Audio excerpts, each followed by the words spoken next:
Welcome to Flat Debate, Uncut and After Show.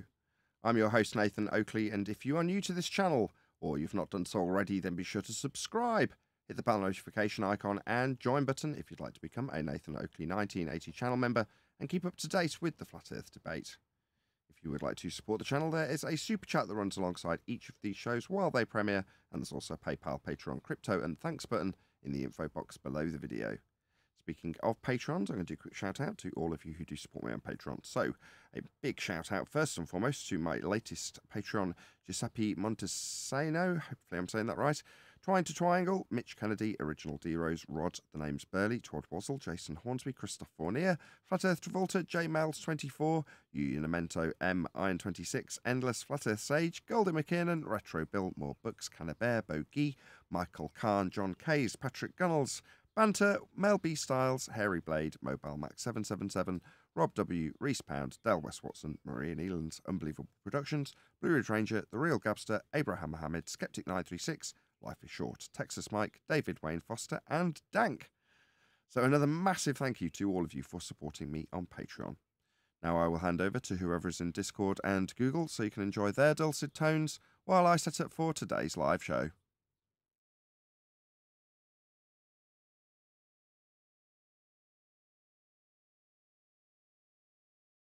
Can you think of anything particular he said that we've said wrong, or is he just generalized? Okay. He's saying, okay, I'm going to tell you. He's saying relative density disequilibrium does not work in free fall. He's claiming that Earth has to be accelerating upwards. Otherwise, if we jumped, we would just float in the air. Did you say in free fall? Like a Yes. helium balloon going up? This is such an easy argument to overcome. What he said about the helium balloon. He said something. I had it with him anyway. I told him, stop. He's calling us to go there. You know where the show is. You come here. And there's what a following he's got, though. You got to hear all these people calling in. Oh, you're brilliant. That's what I like about you. You're doing demonstrations. Picked up on the main language, right? Free fall. Okay. So is everything falling? Like tending towards the earth, go down, go boom, boom. No. So just listen to the words, free fall. Not everything's in free fall, though, is it? Most things are in fall arrest. Some things go up.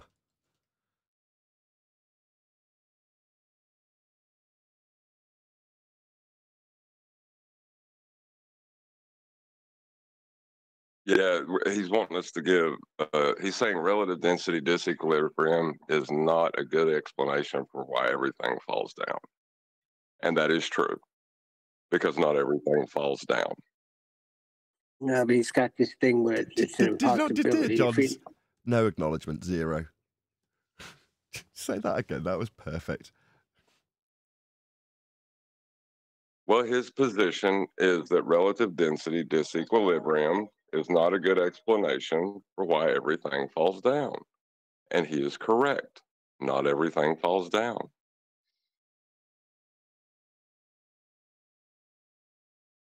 I understand what you're saying perfectly.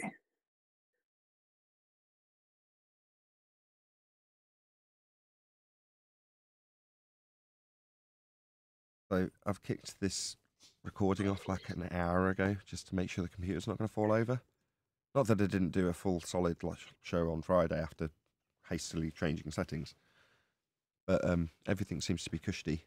So I'll start fiddling, putting things on screen, getting the Discord server set up, things like that. Can I get a hey from Discord? Hello? Hello. No, that's good enough. Let's start putting things on this screen. I'm off the hook. Say again? I said I'm off the hook then. I'm not going to say any more. It was a joke.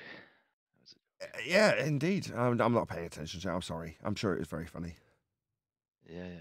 Well, the way you said it, Nathan, the way you said it, you made it seem like he needed to be quiet now. You know? Never mind. Okay. I haven't got that mindset yet. I haven't put my YouTube hat on yet. It's because all I've done is gone, right, I'll do my intro, start it recording, and then leave it streaming to YouTube on pause. So the recording's paused, but the YouTube thinks it's getting a stream. I just haven't pressed go live, which means the computer's under the maximum amount of stress it can be under. So even though I'm not broadcasting and the recording it's not now, on pause, it's emulating being fully live under maximum stress. So it's like, great. If it fails at the hour mark, I'll be like, okay, I've got to make changes. But I haven't had any embarrassing live show shutdowns. It just means yet another extra hour lobbed off my life of a day. But that's okay, you know, sacrifices we make to make the millions we make on YouTube. Now you're talking.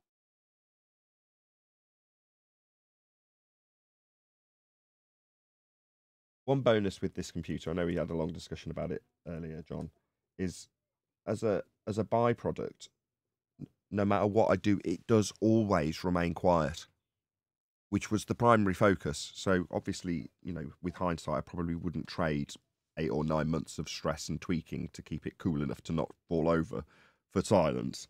But at the end of the process, I do know that, you know, it's kind of worth the effort, in respect that I know now, with it running at 60 degrees, none of the fans, or even one fan, is on, and I can't even hear it. You know, it's nothing's happening. It's silent, which is nice considering it's 2 feet away from me and right next to the microphone, just by virtue of how this apartment's laid out. So its objective to be silent next to a mic seems to still be achieved, which I'm very grateful for. You know, small mercies. At least My it's brother still was quiet. telling me that. Sorry, I was just telling. My brother was telling me that if you put a mini split system in your house, you could keep the computer in a cooler room, you know, away from you, so there won't be no noise, because it's a very quiet system, the mini split. Sure, my folks have got a mini split. It's very, very, very uncommon here, given that throughout the year we get about 15 days of heat. So most people don't have air conditioners in their homes. It's very uncommon. Right, but I You know what remember when I helps, do big office buildings, they have a room, I guess, where all the power comes from for the computers. I don't know, but I know that room had to stay like really cold. So everybody's just working off a screen in the office, but that computer room had to stay cold. Yeah, server room. Right. Discord gang. I was gonna say, you know what helps with PC noise or PC fan noise? Having a headset. So even if I'm gaming and, you know, the graphics card and everything is firing up because of the heat, if I have like my headset on and the volume is at a decent volume, I won't hear the fans. I just put the Yeah, but the PC recording, in like a cabinet. Yeah. Good idea. Yeah, just a open back cabinet where it can still breathe. And you know they don't sell those type of desktop desk anymore. I remember they used to look like all wooden cabinets and shit. But now you gotta let your PC breathe a little better.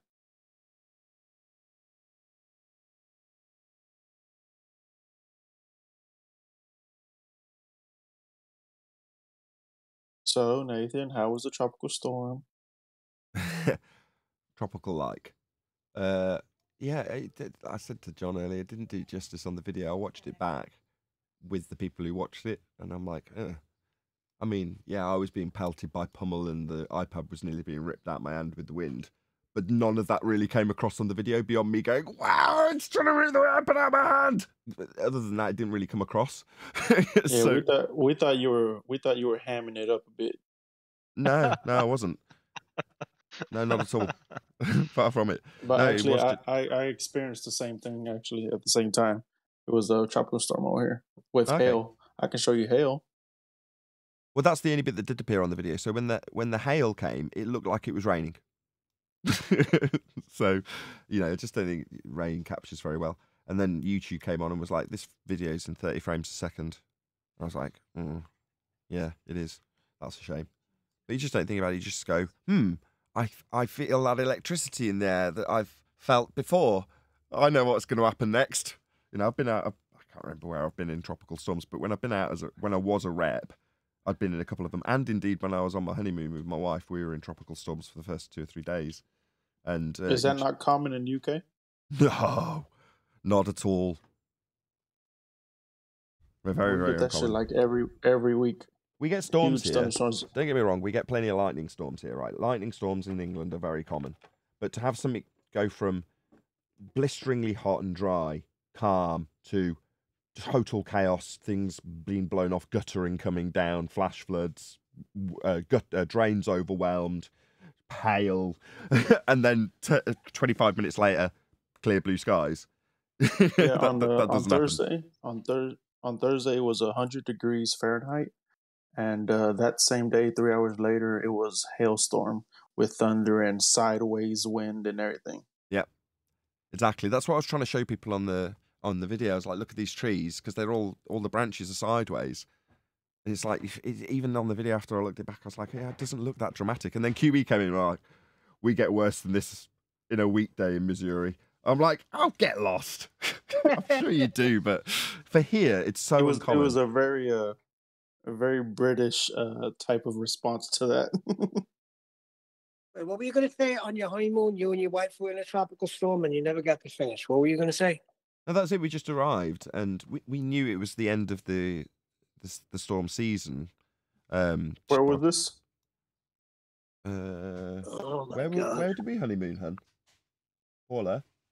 Where did we honeymoon? Mauritius. Who?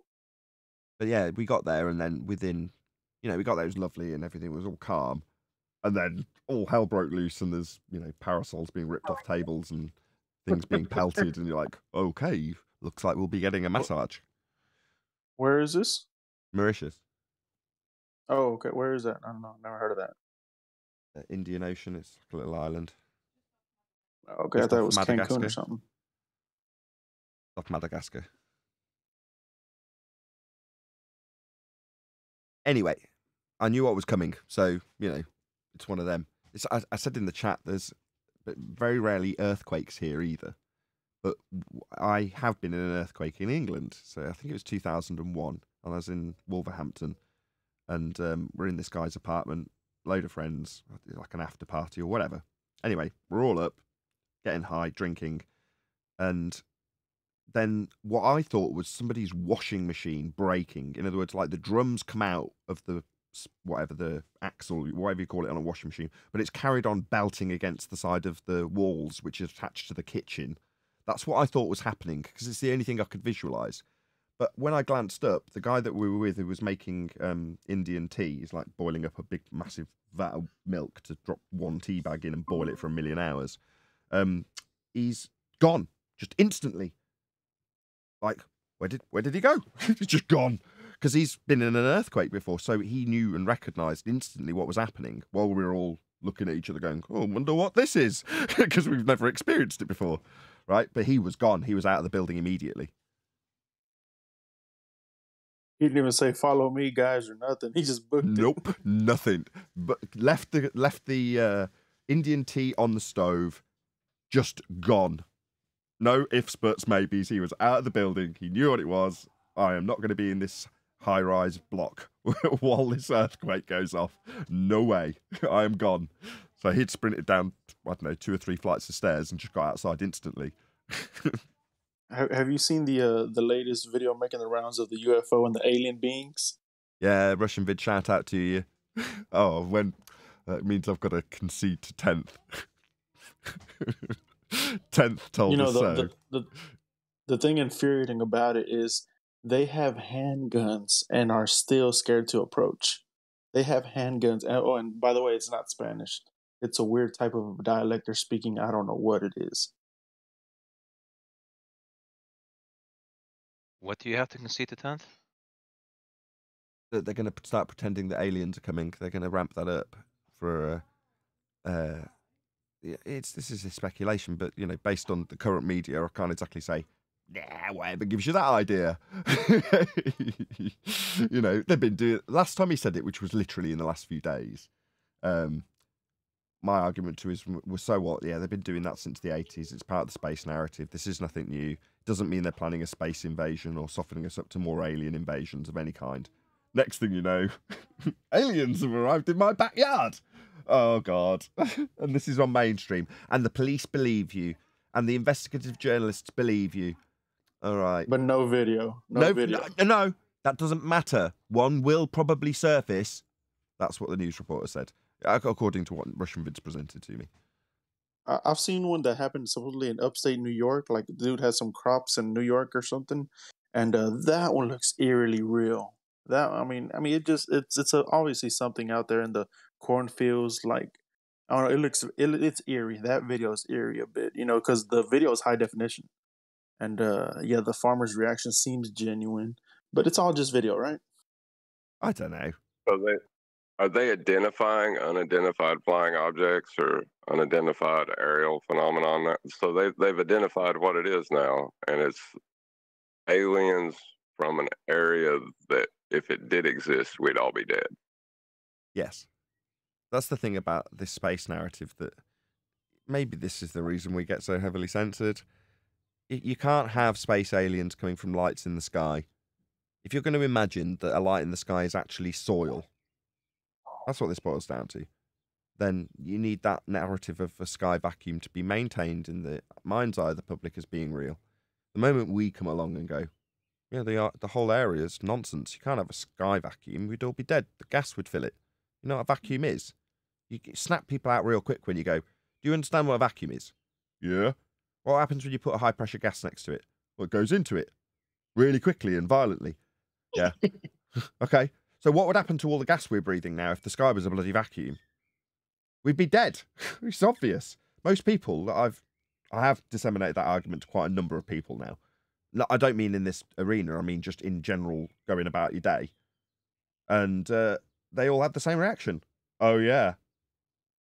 It's not the same as the reaction we get on here. Tenth's Hey, better I at telling finally those found stories. one. All right. I was just saying, Tenth's better at telling those stories. He's got a lot more of them than me. I mean, I've got half a dozen maybe at best. Well, I do have one story from my old job when I first found out, like right after the Black Swan, and I was trying to explain that to someone at work who was a pipe fitter. He worked with pressure all day long, and he started like holding his hands up in like he was holding a ball, and he's like, gas stays like that. And I was like, have you ever experienced gas like a basketball? Are you And kidding me? no, I'm not. No, in their minds, when they, in their delusion of it, that's what it's doing. So yeah, he did that until he realized what he was doing, and then he put his hands down real quick. Hey, I finally found the negative comment. Did he ever Can I get read it? Did it ever did he ever get it? At least your concept of it? Probably not. I never got a chance to follow up. Tell him, put your stupid hands down. Exactly. Let me read something real quick. Finally, a good comment that maybe will wake this guy up. FED show runs 5 days a week. Anyone can join. All of Dell's Earthrise cult should be demanding their guru bring his hypothesis to Oakley's. There is a positive claim about the nature of reality on the table. That's what FED discusses daily. Like this comment, if you want Dell to present his case on FED. Otherwise, you can look forward to Dell doing more Cavendish pseudoscience from greater heights. That's perfect. That's what he's doing, right? He's just dropping things from different heights. Right. And then the statement that if you accelerate something... You've gone all quiet. What's going on? You've gone all quiet. Move your mic, John. Yes, I did. I picked my phone up upside down, and the screen flipped, and I didn't realize it. What were you saying? I feel stupid now. I'm just going to put my hands down.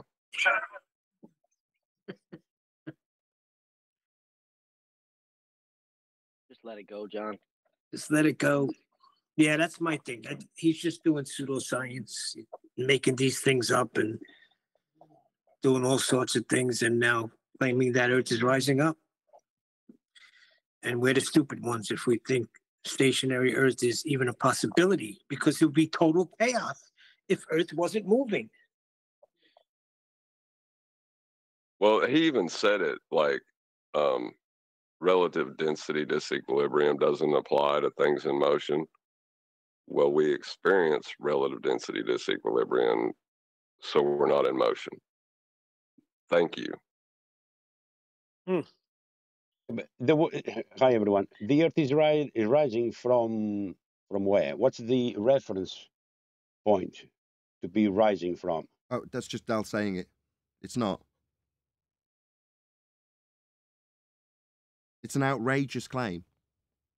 An extraordinary claim that requires extraordinary evidence. Not a question being posed to us or a challenge to something we have no claim attached to. When we say relative density disequilibrium, what's the positive claim I'm making? Anybody care to tell me what I'm defending as a positive assertion when making that description? Just a description. I mean, what's that you say? The effect? Yeah, there is one. It's validated scientifically. But I don't have a positive claim to defend. Yeah? Earth not doing anything isn't a positive claim. Yeah, Earth moving up is. Earth spinning is a positive claim. An outrageous claim. Now, saying, oh, well, you don't experience anything. You can't feel anything. So therefore saying that we're not doing anything, we're not moving, is an outrageous... No, it isn't. I'd have to defend us not moving if we're not feeling anything and we're not moving and there's nothing to suggest we are. What's that? We've got 15 degrees rotation of the stars. Okay? If that's the ground moving, we'd notice we'd have a Coriolis deflection, as is claimed on the globe, and we debunk it with their claim that doesn't happen. Nothing's drifting at 15 degrees now beyond the stars. That would make us a non-inertial turning reference frame. We'd notice. We can debunk it with their own claim that we'd have drift. We don't. Okay, so we're not going to move forward with a spinning claim because we can debunk the outrageous assertion that has no evidence and only has apologetics for why we don't feel any effect and don't notice any drift. Well, apologising for why we don't see the effects of your outrageous claim isn't going to cut it. And it's only an outrageous claim because we don't see any effects, suggesting we're not doing anything. Again, not making not doing anything, not moving a positive claim, just the obvious and observable nature of what we experience. We're not bloody moving. Oh, right, we're moving up. Well, there's your new positive assertion. You need to defend that with really high standards of evidence, not asking me about some non-claim with respect to relative density. Who cares? I'm not making some assertion about what the Earth does. So it doesn't matter what I say about relative density disequilibrium. I've got no positive claim. Earth moving up, on the other hand, is absolutely outrageous. A positive claim that needs extraordinary evidence for it. Not a challenge against me without a claim. But that's what they hear, right? Is they, in their minds, everything is going down. They're not understanding that that is malformed when they say why down. They're wanting to argue with your explanation of why things float, sink, or stay neutral. But they're arguing with it from the idea that everything goes down. And that's not what you're describing with relative density disequilibrium. But in a vacuum chamber, things go down. When you release gas into them, we just explained that if you explain to a normie that the sky is not a vacuum because gas expands at high velocity in all directions, is that down? Or is that all directions? If gas is produced at ground level, it's predominantly going up. Now, don't get me wrong, there's going to be certain stuff that bounces off other gas particles or something like a tree in the way, and then comes back down again, only to then bounce off the surface and go up. But ultimately speaking, if you take its point of origin, every vector is up. Because it comes out the ground, doesn't go back down again, it goes out in all directions, up. So when you're talking about gas, no, it's not going down, go boom, boom.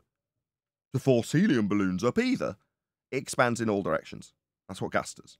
So there is no universal down, falling. What was it that you said earlier? You summarised it from Dell. I don't watch Dell. I'm not a big super fan like you guys, constantly talking about him and sharing his videos. I wish I had so many shares. Bloody hell. But lucky old Dell, he's got a lot of fans. Good for him. And you know all his quotes. So what was it he said? Something about falling or something like that. Free fall. Free Does fall? not work in free fall. The free fall of a helium balloon, dumbos. The free fall of gas going up, expanding in all directions. The free fall of clouds and the gas that makes them going up. Is that falling? The falling free fall of gas going up to make clouds? If you're buying this, then you're an idiot because you haven't recognised that there is an extraordinary claim being made. Earth moving up is an extraordinary claim. Now, given that you've all just worked your way out of one stupid paradigm with a load of extraordinary claims attached to it, I'm quite shocked that all the people asking me about this have fallen for it again. Well, more for you. Not my problem when I haven't got any claim to be defending in this regard. I don't claim Earth's spinning. That's an extraordinary claim. Earth moving up is no different. Back it. Provide us with evidence that Earth moves up. Well, how do you explain this, Jimmy? I don't have any requirement to. Now, back to your extraordinary claim that's absolutely outrageous. Right. People don't understand how a claim structure works. For me to deny a claim you make does not require me to give evidence. If you have not given evidence, I can deny that claim without evidence because you didn't give evidence. People aren't understanding that, I think. Okay, let's clear it up first. The video was posted and somebody says he's calling out flat earth debate. That's the only reason why I looked into it. That's number one. So when I listen to it, yeah, he is calling us out. He's not talking about gas, Nathan. He's saying more dense objects. I guess he's excluding gas. Or less dense objects? So he's excluding less dense. So only the more dense versus the medium objects. Okay, what about the ones that are less dense? They would go up relative to the medium, but he wants to ignore that because things are in free fall. All right, except for the things that aren't, that we're going to ignore. Again, why am I debating this? I don't have a claim here. What is the claim? The Earth moves up. Absolutely outrageous. Well, I think him and Eric Dubé are going at it a little bit. So maybe Eric will deal with it. I doubt it, but we can always hope. The Earth going up or down doesn't matter. The claim would be that uncontained gases will lead the way for the Earth to follow. I just don't see why we're arguing any contrapositive position. So what's that? You say Earth's moving up. Oh, really? That's fascinating. Sounds bloody outrageous, but okay, prove it. There you go. That's my position on it. If it is, I'll be fascinated to know how you prove that. His proof is if Earth was It's the not best position accelerating- we have. Sorry, if. That sounds like a question. Yeah. But that's not proof. That's asking me something when I don't have a claim. Well, he claims if it's stationary, everything would be in chaos. Oh, We wouldn't be really? stuck And here. he's varied his outrageous claim that Earth is moving up to show what would happen when it's not moving up, stationary. He's varied and manipulated that which would cause his claim. No, he's a pseudoscience peddling idiot who has no scientific validity, only his outrageous claim followed by a question for us, against a claimless position that's scientifically validated in regards to relative density disequilibrium. We have scientific validity, but no claim to defend. If he wants to pick on something that is proven with science, fine, you want to argue against relative density disequilibrium. Why? Oh, because you've got an outrageous claim that Earth is moving up that a few numpties have bought, and we challenge that. Oh, well, maybe you can take the Jeranism route and call us all scammers. Fine, no worries. Meanwhile, I'll point out your outrageous claim about things proven in free fall, when helium balloons are going up and the clouds are going up and they ain't in free fall. End of your position, because we're not going to defend why all things are in free fall when they're not. Doesn't back his outrageous claim. End of story.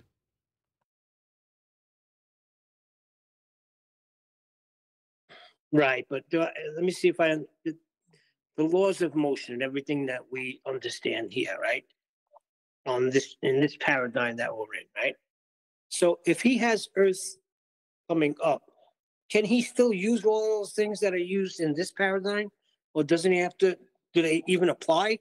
I think that's what Brian was saying. If we allow him to, if he has begged our indulgence in regards to his outrageous claim that Earth is moving up, then does he have, I couldn't give a shit. No. First we'll find out whether or not Earth is moving up. Then we'll worry about everything else afterwards. We're going to first prove our absolutely outrageous claims before we start asking questions about what might be if we accept that outrageous claim.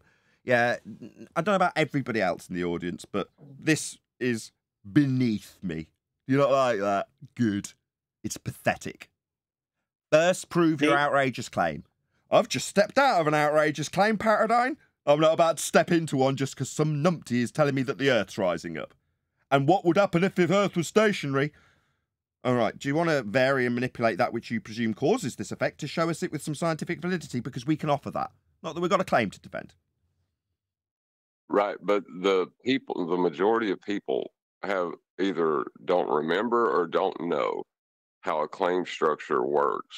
When you're making a positive claim, that I think most people are oblivious to it, and that's how they get tricked by, parlor tricks, pretty much. Well, we just talk here. He does demonstrations, and his demonstrations show that Don't in worry, free don't take it the wrong way, Neil. It's okay. You don't have to defend your Dell fandom. We all know. I know there's a lot of Dell superfans amongst us. More power to you. That guy entertains you with his demonstrations and parlor tricks. To then leave you scratching your head about the questions he asks about a claim you're not making, then, that's obviously entertaining to you guys. Good for you. On your way. Nathan, the fact that we are not teeter-tottering and wobbling all over the place proves that Earth is rising up. The fact that the unicorns aren't attacking us immediately proves there is an outside layer of argon gas. Otherwise, we'd have the unicorns attacking us. Obviously. Yeah, the proof of something happening is something not happening. That doesn't... I don't know how you try. Excuse me, how dare you? No, we all know that the unicorns would be attacking if it wasn't for that argon gas layer. How do you explain why they're not attacking us? Do you have an explanation for why the unicorns aren't attacking, John? Get nay, fuck! Yes, I do. Yes, I do, actually. And if we could discuss it as a dichotomy, maybe the conclusion we'll come to will be that the argon gas is keeping the unicorns away. Exactly. You need to offer me an alternative position that I will argue against. What's that you say? We must have containment. Well, then the unicorns wouldn't even get here at all. Therefore, I win. Obviously, argon gas protective layer from the unicorns. So bloody obvious, isn't it? Be chaos. Be unicorn blood spill everywhere. Well, Dell, I've tried. I can't. So, Dell, you're going to have to get your butt on this show and state your claim and back it up. That's how it goes. So we're interested in. But Present your claims on the nature of Earth. We're all for that. Now, let's say he comes on and he breaks it down and he discovers something. We're all for it, right? If he has some groundbreaking evidence that you can't counter. Well, yeah, that's the point of doing this. Right. That's the entire point. If you just accept what someone says as fact because they said it, you're just back in the same position you were in prior to leaving heliocentrism. What good is it then? Right. Like Nathan said, he just was delivered from one. Was he going to go back into another one?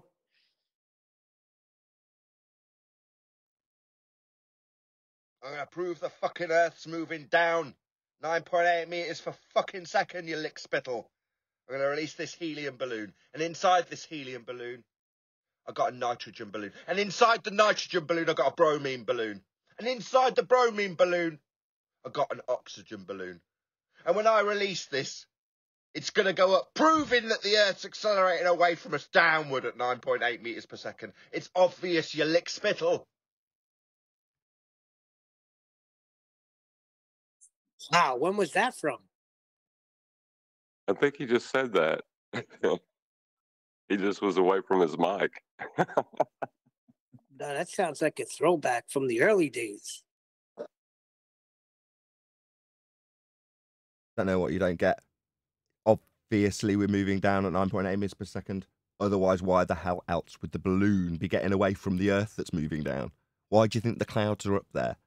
Because the ground's moving away from them. Obvious. Yeah, I gotcha.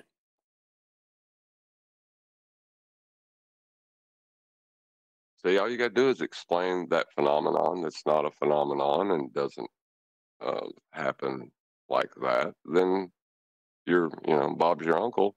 Have you got an explanation for free float? What's your explanation for free float? Because that's what we're dealing with. We'd have chaos if it wasn't for free float.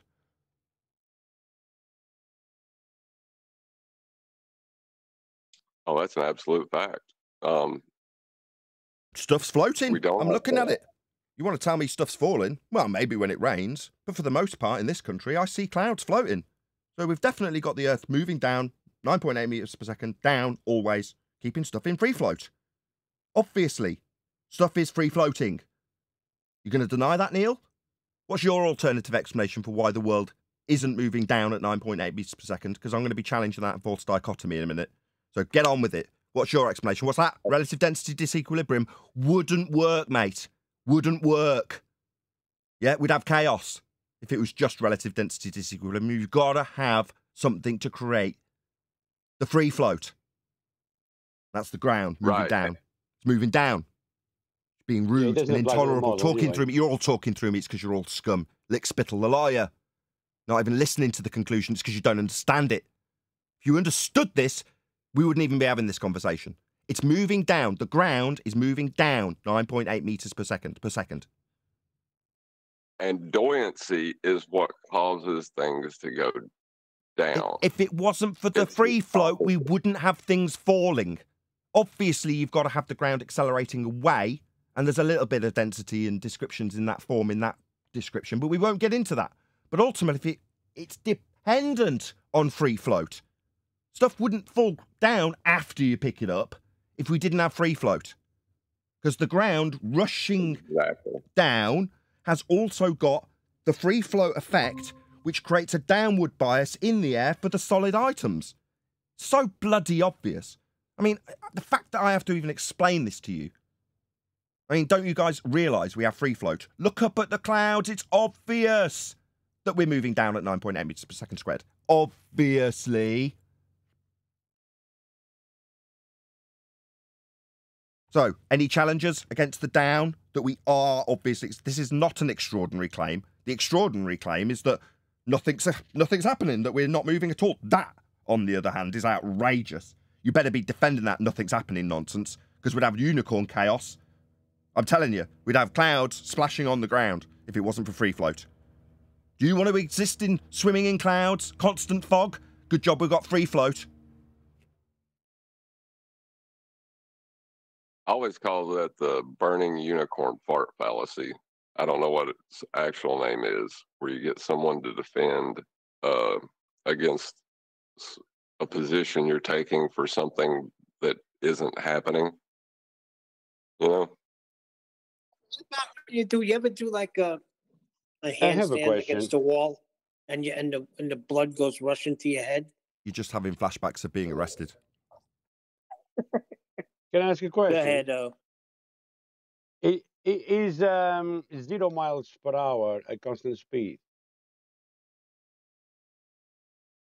If we are stopped constantly, I mean... Yes, it's constantly zero. That is what we observe. Constant speed, not moving. 0. That reminds me of something that, what's his name? Steve McCloud said. He said the speed of sound is constant in a vacuum. The speed of sound is constant in a vacuum? That's absolute fact, Neil.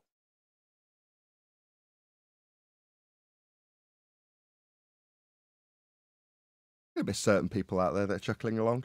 Other people are listening to the silence and wondering why there's a silence. Some people just... Doesn't matter. It doesn't matter either way. Yeah, if you fart in space, all the universe can hear it. Propagation of sound in the vacuum. Propagation of sound requires air.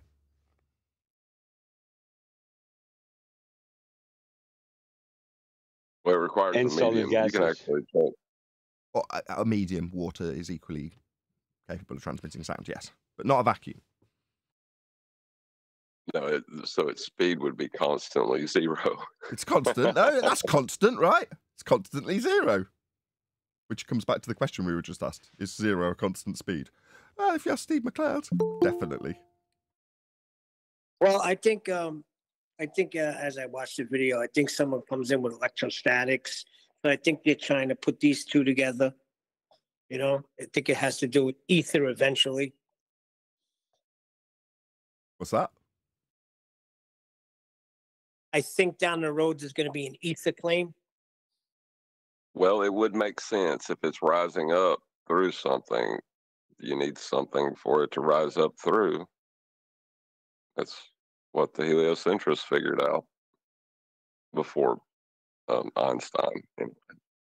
Well, no, Einstein even made it a material and then said it wasn't a material. So, yeah, if you're going to have it moving up through something, you need the something.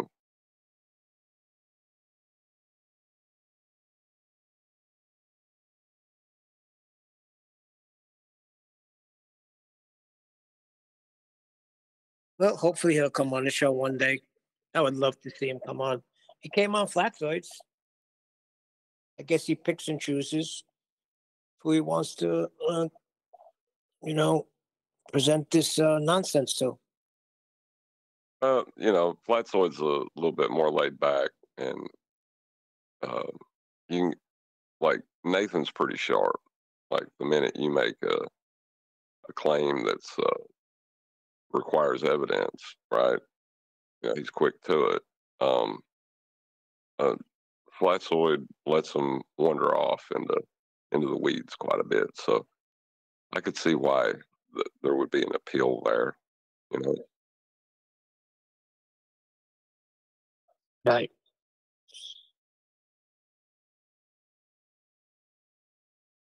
What do you mean, John? We were just talking about the unicorn invasion. John said he had an answer for that. I was waiting for John's answer. I did give it. Nathan just didn't want to hear it because my answer for why the unicorns aren't attacking is better than his. He needed to silence me. It's that mute, mute, mute, mute. There you go. The one that he doesn't, the mute button that he doesn't even hit the right mute button, right? Nah, he's right. I just didn't understand. That's basically the problem here. John has unicorn repellent on. That's what it is. That's why the unicorns are not attacking him. No, it's because the unicorn's farts ignite the gas in the air, and that's why the sky's on fire. You can see it at night, in the morning, and at night the sky's red. That's the fire that keeps the unicorns back. If you didn't know that, that's why the sky is red. Better come up with an alternative to put in false dichotomy, Neil. Quick, sharp. Listen, the guy's proven something. He's dropped something, and relative density does not work there. In free fall, it doesn't work. So therefore, he's correct. So when you accelerate something, relative density is not in effect because falling is in a form of an acceleration. Therefore, we are not falling. He's right. He proved that we're not rising up at 9.8 meters per second. We're not experiencing an acceleration. Good job. The problem is we have a bias. That's what the problem is. And we're in a cult over here, and that's it. We have our bias, and that's it. We're not even going to look at it. Don't even care. I don't care. This is just an ad-hom. Well, they've got their bias. I don't care. I mean, maybe you care as a super fan. You want his approval, right? No. No. Twist this on me. No. I want. He's no different than anybody else. If you make a claim, come here and back it up. Why? Don't just shout out names. Who are you? Because he's shouting out a name. You go over to his show, hear his claims, and go, you should be over on this show with me, making your claims over here. Because he called us out. He's calling us out. What? So what? We've dealt with it. Nathan. This is me dealing with it, Neil. We've just dealt with it. That's how much time it's going to get. Us going. Yeah, I know. I read your comment. Taking the piss. With me going, yeah, the ground's moving down. That's why we've got, what did I call it? Free float. Just taking the piss out of him. Do you think it needs anything else more than me taking the piss out of his stupid nonsense extraordinary claim that he's got no proof of? beyond making a contrapositive that's equally outrageous in the opposite direction. That's all he's getting. He wants more. Yeah, if he wants more, then he knows where to find it. I'll take the piss out of him in front of him if he wants to come here. Do I have a concern where I'm going to go over to him? Why would I do that? Why would I want to go over to him to take the piss out of him? No, that's just No, I don't want you to. Listen, you can't listen when somebody says, "Meet me in the schoolyard at 3:00." You can't just mock from the other classroom. There comes a point where you're going to have to go to the schoolyard. Right. And the guy's going to have to meet you there. The schoolyard is flat earth debate. Dell knows where to come. I get what you're saying from the sidelines. Meanwhile, I'm with one of the cheerleaders behind the bike sheds, not giving two shits. But hold on a minute. No, we're a team here. He was a general. Well, that's kind of a childish way to look at it. It's his channel. He can say whatever ridiculous shit he wants to. Exactly. Wow. More power to you. And if you dupe a load of people that happen to share an audience with me, oh well. What do you want? What do you want? Do you want me to control the world, Neil? I can't stop the being people that are stupid. I'm sorry. No, I know. I'm just trying to make a show out of it. He's calling us out. Too. He knows where This is fun. This is fun. Me pretending to be Jimmy and saying that the world's going down, calling you all lickspittle because you don't understand why free float is obviously keeping the clouds at that. It can't be anything else other than the ground moving down. It's so easy. But it's fun. You know, it's not like Dell has the entire Western world behind him with this crap, is it? Meanwhile, we've got bigger fish to fry. Oh, boy. You're going to start that again? Yeah. Hold on. We went through this before. Yeah. What, demean the fact that literally it's of almost no concern? Pretty much inconsequential. Oh, no, the world of flat earth. Oh, really? Well, that's Nathan, how heliocentrism started. No. Hold on. Go on, John. Sorry. Well, I was going to, we got a new paradigm. We got to invent new words. So I was thinking Beyonce could be the force from everything going up that pushes things down, right? That could be called Beyonce instead of buoyancy and gravity. We'll call it Beyonce as it is created by uppity. What would you call that? Uppity? No, it's the opposite of what Neil said that they'd used. So they'd said free fall. So I just turned that into free float. No? Right. Like that? Fine. You come up with something then. I like it. Uppity. Right, but you're just addressing the phenomenon, but we got to give a cause for this phenomenon. What phenomena? What, the outrageous claim that has no backing that Earth is moving up or down? That's not a phenomena. Oh, I'm just about to start. No, the phenomenon's the clouds getting up there. Oh, my bad. Oh, yes, of course. Those clouds are for the phenomena. Yeah, right. I'm sorry, this is too much fun. We probably shouldn't do it. Now, we are joined by Refracted Curvature, Neil, Matthew, Eli, Adam, and a whole bunch of people in Discord. So welcome, one and all. Let's get it on. Discord gang. Hello from Discord. Hello, good to have you all. Any single viable hypothesis from any of the fields of astronomy, cosmology, or astrophysics? Nothing to vary and manipulate. Lots of natural phenomenon to observe, but you can't prove the cause of anything really with just observation. We're not even asking for proof, though. We're just asking for a viable hypothesis. So a suppositional statement of cause and effect, A causing B. And if they went out of their way, they'd give you the null. You know, A doesn't cause B, but that's inferred anyway. All you need is, here's what we're looking at. That would be a phenomena. What do you think caused it? That's it. That's all we're asking for. We're not asking them to validate it. Literally, all we're asking for is a viable hypothesis from any of those fields. That's astronomy, cosmology, and astrophysics. Well, hypothesis would have to be testable, wouldn't it? Yeah. Well, how are you going to do that? Well, that's not my problem. They're the ones claiming that they've got scientific validity for this crap. When they say that we're on a spinning ball flying through a sky vacuum, they used to in this arena. I mean, I'm sure they sell this crap out in the outside world now. That the science backs we're on a spinning water ball. Science has proven it. Science tells you, etc., etc. Okay, what's science? Well, the establishment of a cause and effect relationship with a systematic methodology known as the scientific method being applied to a phenomena. That would be to say you assume the cause of the effect of the phenomena and vary it. That's an experiment. That's science. So let's have some. Be a ball. What's that? There isn't any. How would they ever? Well, don't claim it then. What they've got is pseudoscience. Science. Say again, Neil. That's 6th grade science, Nathan. It's advanced since then. Come on, get with the times. Well, beyond the empiricism offered by the method. Well, if you're going to claim science, why? Well, because science is empirical. And if you're going to make that claim, you're only going to hijack it for the positive reasons that you have when the attributes of science are actually applied. And what are those? Well, empiricism. You've proven things.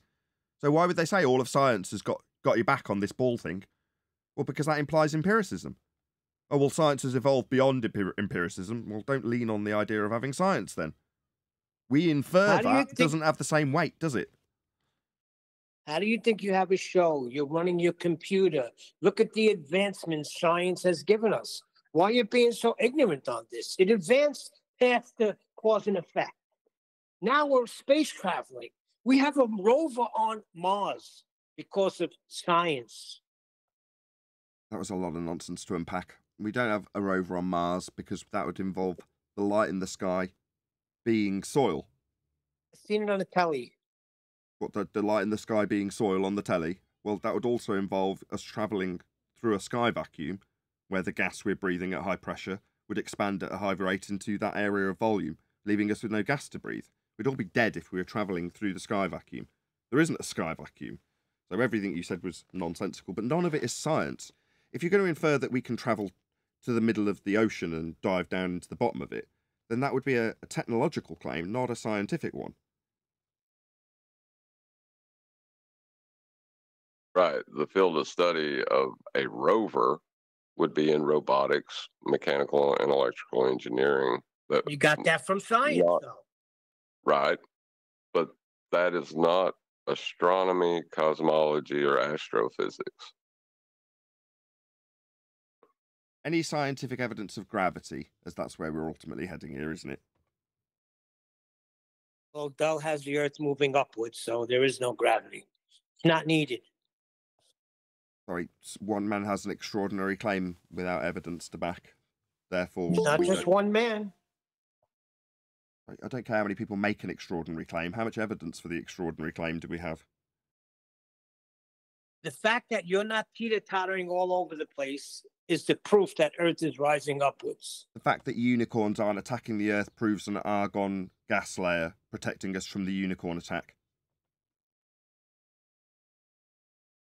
The equilibrium tells you that Earth is rising upwards. The solidarity in humanity that is not being attacked by unicorns proves that there is a protective unicorn layer. It don't work in free fall. Hold on a second. There's no relative density in free fall. Sorry. The equilibrium. Go on, John. I was going to say that the equilibrium we experience. Did you say that again, Neil? Like, I think that might be the one with the equilibrium. Dell said your equilibrium tells you Earth is rising upwards. Like, being in equilibrium means nothing's happening. Right. What the hell did he just say? That's what I was like, he don't know what these words mean, apparently. I don't know. Anyway. Right. The words like gravity. What is gravity? Because I don't know what that word means. That's the positive assertion that your majority of the Western worldview hold in regards to us being held to the side of a spinning water ball flying through a sky vacuum.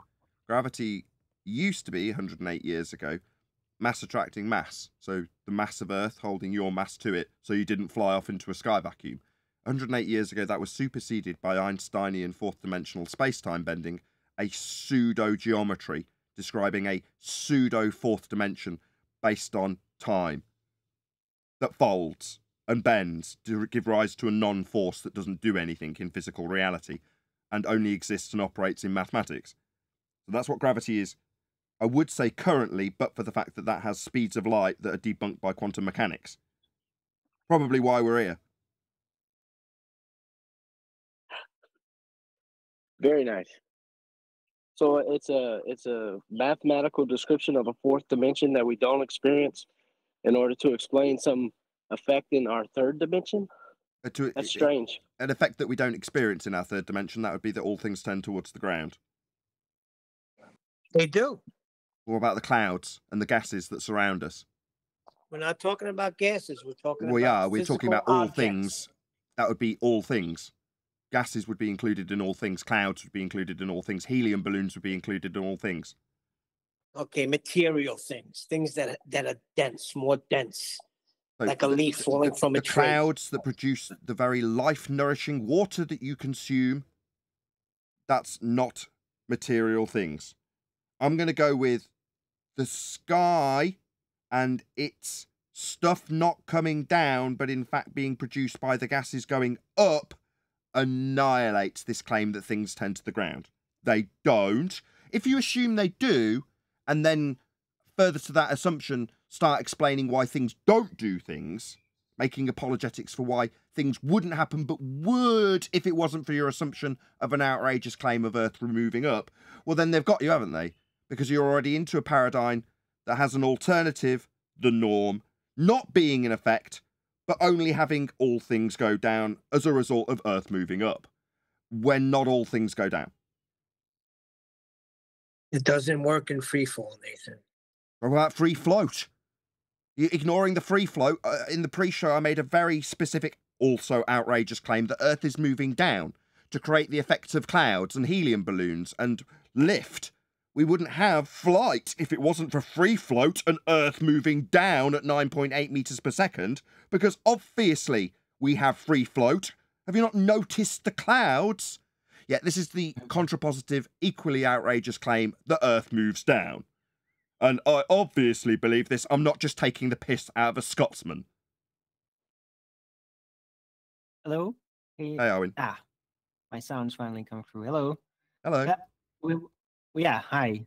With the relativity thing, because that is like pseudo-Riemannian gravity, the only thing that's ever been connected for me in stories by astrophysicists and all that about it is like, oh, it's just that thought experiment of, oh, look at the motion, and I'll think that it's not you that's moving, but the other thing. But that isn't, it's not even describing an effect. It's just an observation and then another perspective of approach that is purely conceptual. Like, pseudo-Riemannian force space doesn't do anything. The gravity doesn't do anything. Like, they just provide you with a distraction where you're considering something that's happening from another perspective. That's all they ever do. In numerical terms, it's even more simplistic. They just move the scale one. So equilibrium or fall arrest, however you want to describe it. You, as an audience member, sat now. Just raise your hand or put a number 1 in the chat if you are watching this show and currently falling or rising in altitude. That would be to say rising up in a hot air balloon or falling from the sky. Just let me know by way of a number 1 if you're not just pretty much sat where you are or not moving anywhere. I mean, you might be mulling around a bit, but you're not falling or rising. Yeah, but no, but you don't get it, Nathan. We are being pushed to the ground because the ground is accelerating up against us. And that's why we keep pushed against it. In your experience, you're not falling, therefore not going down, and you're not going up, rising, accelerating up either. You're just in arrest. Fall arrest. Equilibrium, if you want to call it that. Either way, I was going to say with gravity, they just move the scale 1. So instead of equilibrium or fall arrest being 0, not doing anything, we're going to call that 1. That would be to say that there is a force of 1 when you are being pushed to the ground.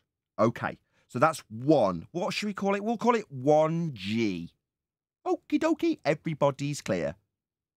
So when you're in free fall, that would be hurtling towards your death from a high altitude. We're going to call that 0. That's 0. It's like 0G, like nothing pulling you to the ground at all. It's like, you know, if you were in a plane and that was hurtling to the ground, you had no windows, with respect to the plane around you, you'd be floating around. The fact that you're hurtling towards your death, and unless you pull out of that parabolic maneuver, you will die, is irrelevant because that's 0. See the example floating around? Yeah, that's 0. See how I just moved the scale 1 and suddenly hurtling towards my death with a very definite acceleration. That's not really falling at all anymore. That's 0. Yeah, but Equally, Nathan, if you then I'm nearly strap there. rockets, Equally, I sorry. can move the scale the other way, can't I? So instead of 1, I can say -1. Well, why is that? Well, because the ground's coming up.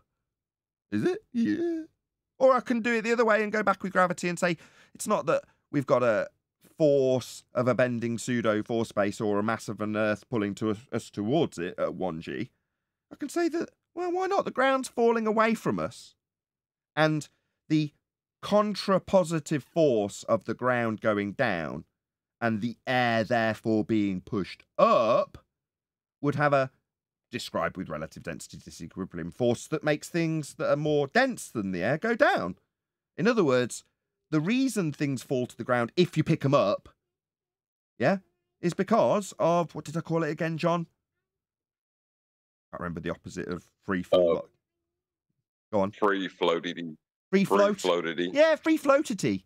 Because of the force of free floatity. You know, if it wasn't for those clouds having the ground fall away from them constantly, you know, you wouldn't have the contraforce to make things that you pick up drop towards the ground as the air rushes away from them, towards the clouds as the ground falls away 9.8 meters per second, or whatever arbitrary value I ascribe to this outrageous claim that the ground's going down to give us the uppity force of free float.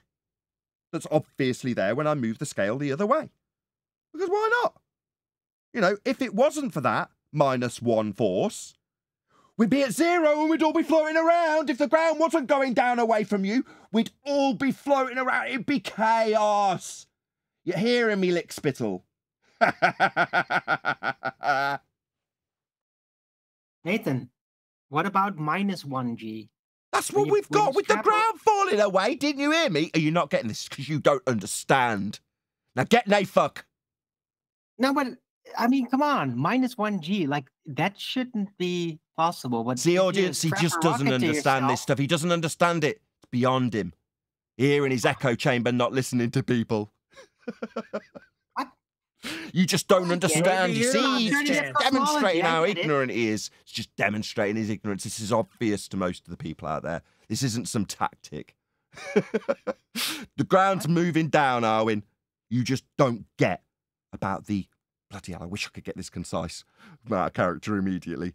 What is it again, John? Floaty float. Upward float. Free uppity. Or no, free floatity. No, it's a worthy model to compete with Dell, with how much sense his conception Absolutely. makes. Let's get into this. Let's Exactly. Oh, thank you, Arwin. Perfect. Let's get into this false dichotomy. As flat earthers, let's argue about whether the ground's falling away or moving up, whether it's because of the free fall or because of the free float. Obviously, Dell and I agree that if his +1 scale or my -1 scale weren't in effect, we'd have chaos. So we're both in agreement. I mean, it's got to be one or the other, right? Meanwhile, we got dicks that think we're spinning and there's forces holding them the side of a water ball that's flying through a sky vacuum. Yeah, but let's just argue this in false dichotomy with Dell. Nah, I'd just rather take the piss out of him. It's much more fun. Then we'll get on to the more pressing business of a Western worldview that we're spinning and held to the side of a spinning water ball, rather than some crazy-ass Scotsman's outrageous claim that we can literally just take the piss out of. I mean, that's just definitely not of a high concern to me. Nathan, he's got demonstrations. What do you have? I've got a demonstration. I don't even need to do anything. The clouds are always there, proving the ground goes down. Do you not see the clouds, lickspittle? Oh, Nathan, you have to. Sorry, did I have to drop a bottle? Did I have to do anything? Are the clouds there or not, lickspittle? Nobody's answering me. It's because they're all scared. It's because they're all ignorant. It's because they don't understand. It's because it's so obvious. It's because they've spent so much time in their echo chambers. They don't realise that I don't even have to drop a bottle. I look at those clouds and know damn well the ground's falling away. What else could it be? There'd be chaos if it wasn't. You having fun, Dell? Me too. It doesn't count if you don't strap your mobile to a water bottle and then throw it out of the window. I keep telling you I don't have to do anything. The clouds are proving the fucking, what's that term? Free fall. Free float. Free float. Free float. I'm proving free float every time I look out my window, sunshine. No, Okay, you Jimmy? don't. You're not Okay, varying Jimmy? and manipulating You hearing me, it. Jimmy? You're not varying and manipulating it. I don't need to. It's there already. Like I say, I don't have to toss some scraggy ball out of a car window. I don't need to do anything. Mine is much Yeah, more but you obvious. said prove. You said prove, though. Yeah, I do. Just by looking up, you just have to tilt your head to prove the ground's falling away from you, Arwin. I don't have to chuck a bottle out of a window, mate.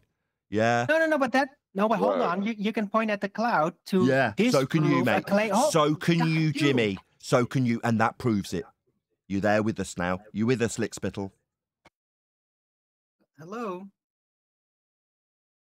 When you point at a cloud, you can use that to disprove a claim somebody else makes. But if you're going to have your own model and point at that cloud, well, you're still kind of making a claim for a model, and just pointing at a cloud is not varying and manipulating it. No, let's So not as get, a no. disproof, I am not making a positive assertion, and neither is Dell. Right? No, Let me finish. The people who are making an outrageous claim here are the people that say nothing's happening, when obviously nothing's happening. If you're not floating up or going down, it's only because we're upward accelerating Earth or downward falling Earth. I mean, it's only because of them, because we'd have chaos if it wasn't one or the other. I wanted to argue within the false dichotomy because Arwen is denying that I can boil water and make steam go up, which proves, I can vary and manipulate up. Up. But up is a direction. That's not a natural occurring phenomenon. So you admit it. So he admits it, ladies and gentlemen. Up is always a vector. Always. You heard it. You heard it. Trim that out. Proof. Earth falling. 9.8 meters per second. It's accelerating away from you. They're always that vector's always in effect, isn't it? There is always an up, isn't there, Arwin? Always. What? There's always. You just said it, Jimmy. There's always an up. Is you telling me there's not always an up? Always an up. There you said it again. The density gradient definitely has that vector, yeah. So there's always an up. So I'm proving it over and over again. Why aren't you, Lickspittle, not getting this? But there's also the ground's a down, falling away. They have to talk through it. Like, it's because they're scared in their echo chambers. It's going down, though. It only goes down because it's going up. Because of the up, Arwin, obviously. Yeah, that's very tiresome. Don't fully go Dell, please. Yeah, never go full retard. Excluding gases, everything goes down. Excluding solids and liquids, everything goes up. Yeah. And what's your point, Neil? The clouds are not gases, though. They're droplets. They're actually liquid, and they don't go down. Good point, arguing. Let's argue about this for the next 3 hours. Meanwhile, the Western world is still under the impression that mass is attracting mass if they're educated to a high school level, or that the bending pseudo-Riemannian force space-time described by Einstein causes a non-force force that you can think of as a force that holds you to the side of a spinning water ball in a vacuum. What's that you say we should argue with, Jimmy? Nah. An emerging force. From the majority of the Western world, not from some small little clique of weirdos that think that the Earth's rising up. Yeah, we got big fish to fry here.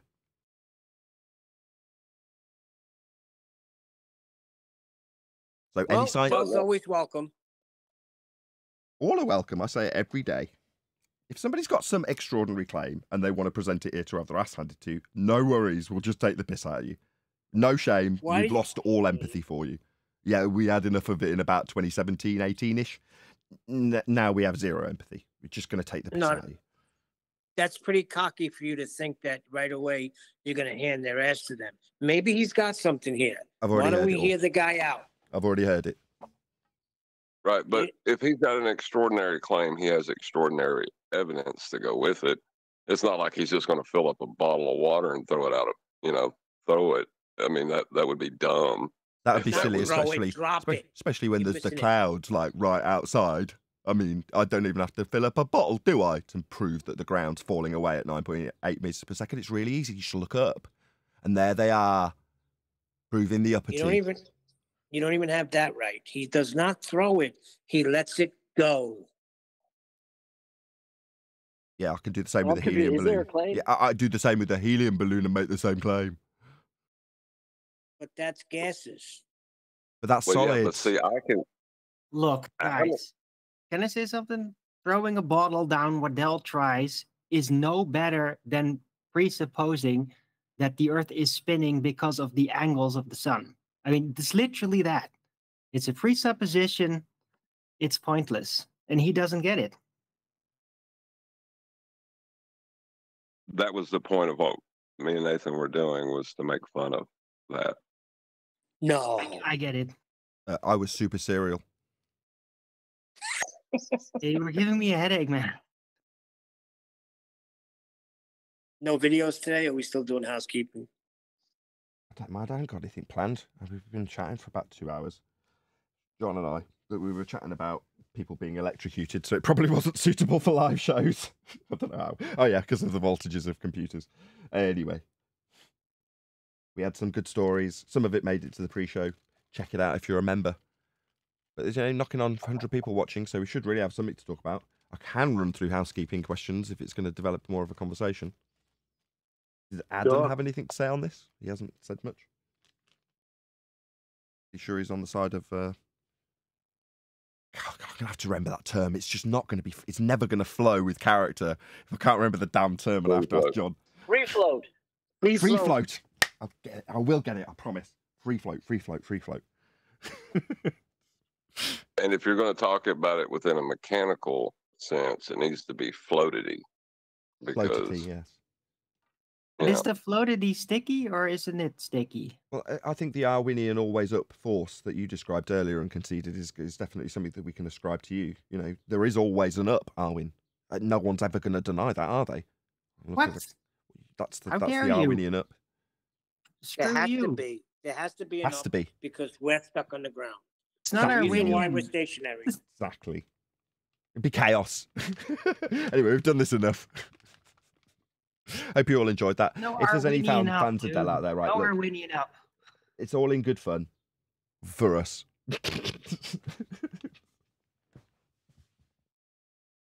So what do you want me to do? Do you want me to roll through some housekeeping questions? What do you want me to do? Yes, please. Okay. Any evidence of the distance to the sun? It's over there. What is the sun? It's soil. well, you don't have to know what something is to know its distance. Well, it may be an effect. And we Said- only have angular data. Soil, same as the light called Mars. Soil. We could land on that, the sun. Yeah, light the in the sun is sky. a solid gas. So no, it's soil. Like coal, maybe. So you you're know. saying we can't get to the sun if No, I'm we saying shoot we a can. rocket? And it's made of coal, and we could stand on it. That's what I'm An saying. old friend of mine used to call it the copper duck. When did you get out of the That's good. asylum? That's going to start a movement. Koperen ploert. I don't know. Some people apparently used to call it that. It's a copper duck. It's a solid gas giant. In a sky Well, vacuum? that can't be, right? Not in a vacuum. It depends. I mean, if it's sat in Well, a you never bed- heard about solid gases? Yeah. That's a contradiction in terms. Solid gases. So just Well, rather if you than, don't, rather than blindly running through the housekeeping questions, and fun though this sun question is, has there actually been any progress in respect to elevation angle measurements off a curved baseline? And let me preface this by saying, what we have had so far in response, and Matthew Learns is the most recent. Maybe I need to change the thumbnail on that video. I put a lot of work in. It's hardly had any views. Anyway, they come and affirm how flat Earth must be. Dave Triangles McKeegan is another example. Protothad, MC Toon. They're all done the same thing. They've come along and shown just how flat Earth has to be. So, is that what we're going to get from here till the end of this discussion? Just Globers coming along and throwing a flat Earth at us to try and prove it's a sphere? Because it seems like a bit of a crazy state of affairs, and I'm not 100% sure that the people who are onlookers necessarily get this. Sometimes things that seem obvious to us, the audience might not necessarily realise that literally what we've had since the elevation angle argument was first presented, is globers coming to us and going, it's got to be flat. Look how flat it's got to be. Use this bit flat and that bit flat. How does it work on a flat Earth with all these flat bits? That's where we're at. I mean, I'm not even exaggerating with that. That is exactly how it currently is. Yeah, they have a lot of trouble figuring out even how we see the realm, right? So they're always making these really stupid primitive strawmans that just seem like they never went beyond just making a little model out of a piece of paper with a bunch of strings or something. Because they always get it wrong. So they never actually listen to when we try to describe what we think about the realm. They don't actually listen to that. That language thing, when you said strings, do you mean chord lines? Is that what you're talking about? Yeah. Like pieces of paper, a very primitive model that you could just... I knew what you meant, but when you said, chord lines, I know what you mean. I've known Arwen well enough to know where that subtle change in tone, where you knew you got the wrong word. You mean chord lines. Brian's not here. No worries. Okay. I'm just being pedantic, sorry. Not even pedantic. It's overly fussy about our language. There's really that big of a difference? Chord lines are a pretty important part of their geometry when they've got to draw a line through Earth after taking elevation angle measurements off a flat surface, transposing it down to the equatorial plane, and then inferring that the flat line distance that they'll take is actually the outside edge of a protractor. Well, that, when they're describing how they can get it from the surface, results in a chord line. So that's how that argument goes. Okay, I didn't know that. I was actually talking about just something you can do with glue and paper and a piece of string, because of how the ballers see the flat Earth model. Right? They always get it wrong. So when you said model, you physically meant papier-mâché built on a crafting table model. And I was thinking about the fantasy never-to-be-produced sphere Earth in a vacuum model, where the equatorial plane is at its centre for the angles to be taken from hell. Now, I was talking about how globers see the flat Earth model. And it just seems like they build it out of papier-mâché, really primitive. And that's where their questions come from, right? No. Why can't you see the sun all the time, right? That comes from that type of modeling. Well, it depends on which model you're talking about, because if you're talking about their flat Earth model that they confuse as a celestial sphere over a flat plane, they talk about it. They pull their measurements from that. That's but that's not really involved in when they strawman us, right? What they think the flat Earth model is and where the problems are, and thus the questions they ask us about it, like, why can't you see the sun all the time? Right? It's over a flat disk. Why can't you just see it all the time? Right? That comes from that straw man modeling that just seems like they build it out of paper mache and they never really looked into it that deeply. Yeah, I think I get your point. That's what led me to sit across the table from Mark Sargent and say, look, your use of the azimuthal equidistant globe Earth projection.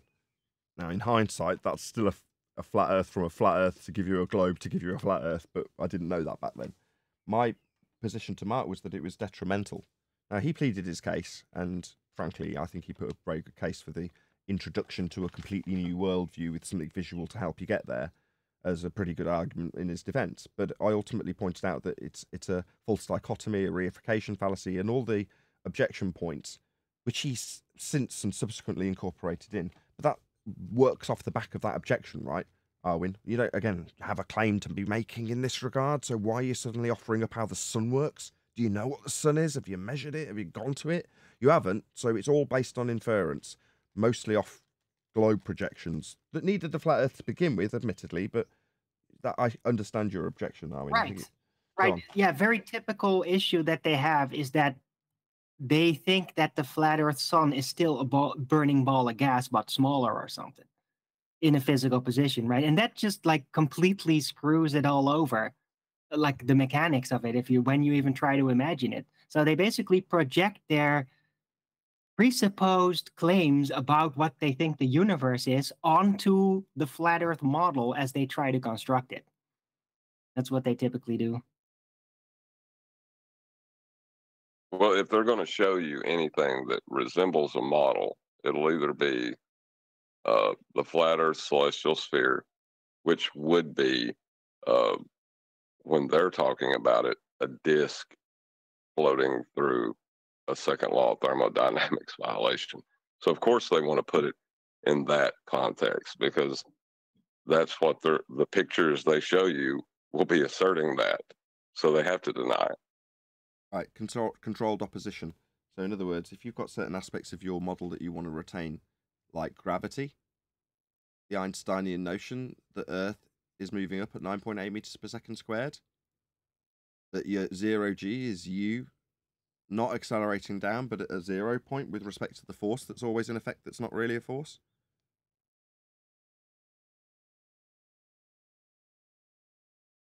It's going to get really funny when we find some numpty reviewing the flat Earth model and then asking the question, how is that gas going to stick to that flat disk in outer space, flat Earth? I'm still looking forward to bumping into that one day. Yeah, but that's a fairly common question. Containment. We must have it. It's an antecedent for the gas pressure we're breathing. Without a container, there can be no pressure. End quote, conspiracy cats. Well, that's why we have gas pressure. But for the containment, we'd be dead. We'd have no gas pressure. There must be containment. What is the containment? I don't know. Just know there's got to be some for the gas to be here at pressure. We're in a pressurized system. It's that simple. What are you going to say? That you can achieve a pressurized system without containment? Like your heliocentric model? Well, you say yes because the sky is a vacuum for you as a fundy ball believer.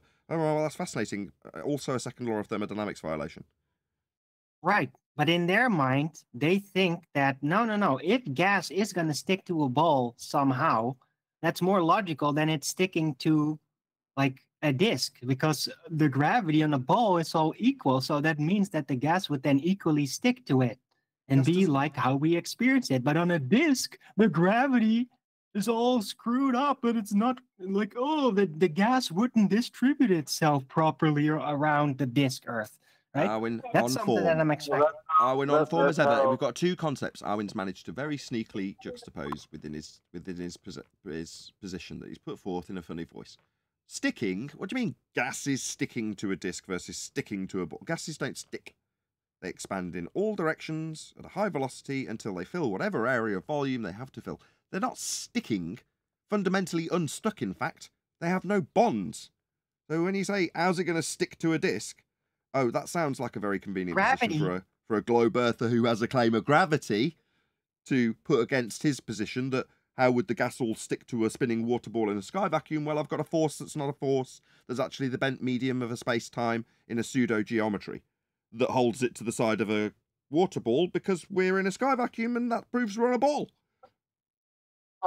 Yes, in pseudo-Riemannian force space, it's like in a bowl. It's like sitting in a bowl because gases in pseudo-Riemannian force space are more like liquid, right? Within the fourth dimension. So it's just the gas is just sitting there like liquid in a bowl of the gravity. Yeah. Gravity is the bowl. Oh my God. Okay, Arwin. Jeez. Yo, so what you said before about them saying that it's like what did you say about the it doesn't make any sense with the disk, but they have an equatorial plane that's a disk. They also have the galaxy that we live in is also a disk, also might be donut shaped as well. Then there's also just, the entire everything that we know that is expanded so faster than the speed of light, that everything is flat. So what's so hard about the concept of disks when there are disks everywhere in their model? Because you have to do that. They can't actually look into our arguments. They can't actually look into the second law of thermodynamics argument. They just have to think of how they think of the gas pressure sticking to the ball thanks to gravity, even though they don't know how it would do that. And then think, yeah, it's equally distributed on a ball. And now, it's not equally distributed on a disk with our version of gravity and how we think of it, and even though we don't know it. Let me paraphrase. Hold on. Hello. Let me paraphrase this question. That's what he's asking. He's saying, if you're going to offer up a controlled opposition narrative to be defended against by flat earthers in regards to a disk Earth flying up in a sky vacuum, why would you pose that as an opposition? How can I phrase this? Controlled op narrative for us to pick up. It's the only way I can phrase it. It's all a bit long-winded. When the majority of heliocentrism is based on a flat disk. So if you talk about the solar system, with the couple of exceptions of some certain orbits that they have incorporated, for the most part, it's a flat plane. And then you move out to further reaches, and it continues in that fashion. Now, I'm not saying that they don't have three-dimensionality in their ever-expanding infinite universe, but for the most part, their models are based on flat planes and disks, like Eli's describing.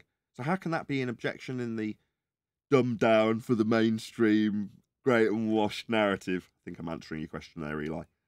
Is what he's putting to you when it's mostly disks and heliocentrism. Those flat disks they use for the supposed galaxy, that's just maps, right? You can't actually map a complete 3D situation like that on a piece of paper, so they just project it into a flat disk. That's not what they claim. Unless They you have claim- a space plumb bob. Space plumb No, bob for the space Texans. They say that there's Hold on, Arwin. Go ahead, John. They say it's asymptotically flat as well. That's why we have flat galaxies What the that hell was look that? like spirals. I'm sorry to interrupt you after I've told Arwin off. Asymptotically. Asymptotically. Asymptotically. Asymptotically. Asymptotically. Asymptotically. What does asymptotically mean? As an asymptote. I wasn't asking you. You didn't say it. When you come up with a cool word, you can explain it. From whatever reference frame you're looking from. So, like when they're describing the universe, they're trying to step into like an objectively flat universe is what they're because it's a word that's built on a lot of presuppositions. I'd have to define a bunch of other words first before. Let me get the actual definition, and I'll tell you how it applies. Yes, please. In the meantime, my overriding question here is there any advancement in regards to the question in respect to any elevation angle measurement being performed from a curved Earth or a curved baseline or a curved adjacent? Has anybody actually got any progress beyond them throwing flatness at us, which is what's happened so far? I think that people overall are just ignoring it and just thinking that it works, even though you wouldn't want to make a computer perform such an action because it will give you an error. But in their mind, they can still make it work. Right? Just think of the flatness as curved or the other way around. That doesn't make the baseline flat. If you're measuring to GPs, I'm not going to get into the argument with you. We know the argument. But I'm saying there must be something from the ballers that's better than saying, yeah, we measure it flat. But then we put it in the middle of the ball and extend the plane called the equatorial plane out beyond the ball, and we measure angles out beyond the ball also when we're in the fiery pits of the central core of hell. And they go out to the the sphere that surrounds the flat plane that is the equatorial plane with the surplus to requirement ball and at the center of in the middle of that model. That currently is all they've got. Well, that's useless because it proves Earth's flat and proves you're measuring angles flat. But I'm saying, have we not got an anti-flat Earth rhetoric yet? Nope. It's worse than Celestial that. navigation to hell. That's it. Sextants don't exist.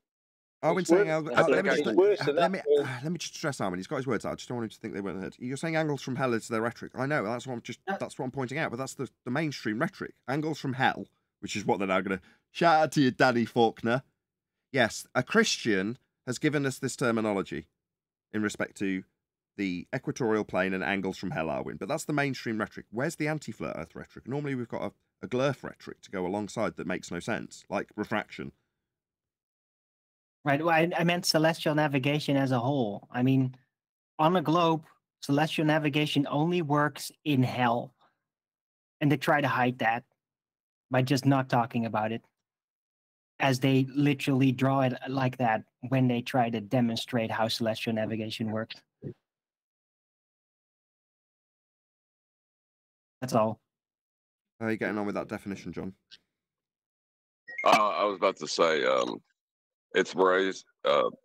It's the way it's defined is the curvature disappears at long distances. Is the most simple explanation you can find from asymptotically. So when you're looking at the hole, it's flat. Asymptotically means the curve disappears when you view it from distances. Yeah.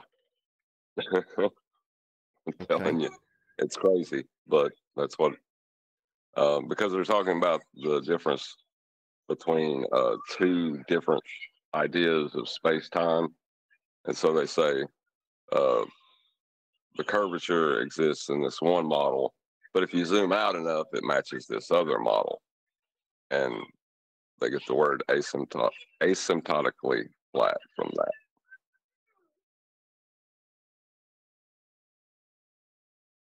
Fair enough, you learn a new word every day. It's very much a baller word though, eh? Oh yeah. Yeah, it's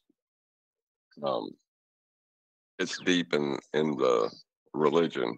You know, you gotta be like talking to a Buddhist about Brahman, you know. You don't just talk about Brahman right off the bat. You gotta actually get into the religion to find that word, you know. It's even worse than that though, when you are talking about the elevation angles with them, they actually do state that they're not even claiming that they use the globe. They actually tell you that. They admit you can't use the globe.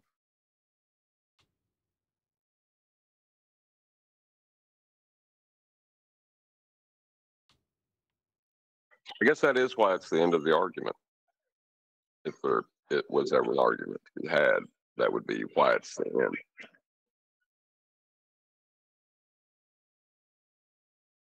Okay, well, what are we going to do? We're going to do some more housekeeping questions?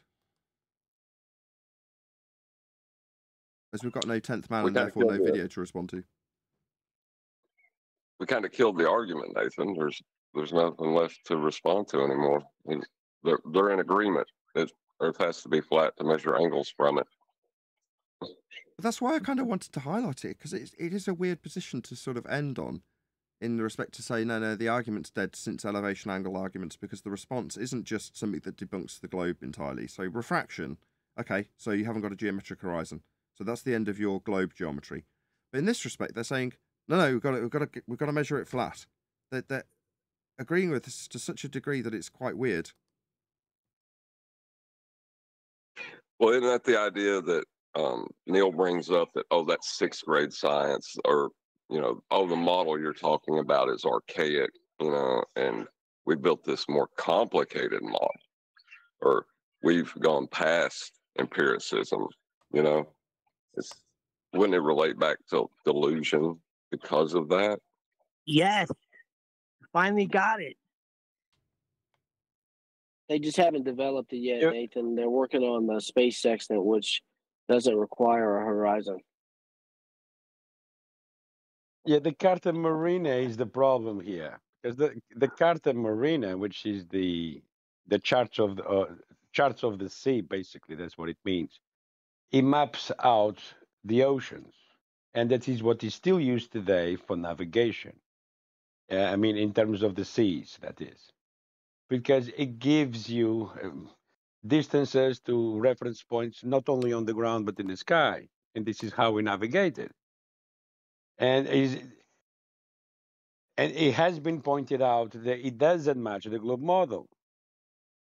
That's why they're not using the globe model. They need still to refer back to the Carta Marina, which is pretty much the what we talk about all the time, you know, locations on the ground and distances to it.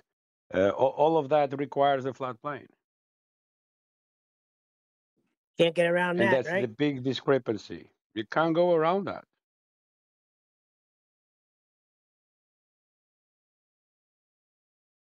So we've got And nothing to everybody argue that about comes anymore. on proves Bloody it. Sorry.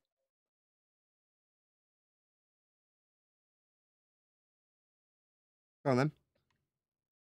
Yeah, So- they are I in was a just- difficult situation because they have to contradict the current science, and that is a problem. But no one uses the globe model for navigation.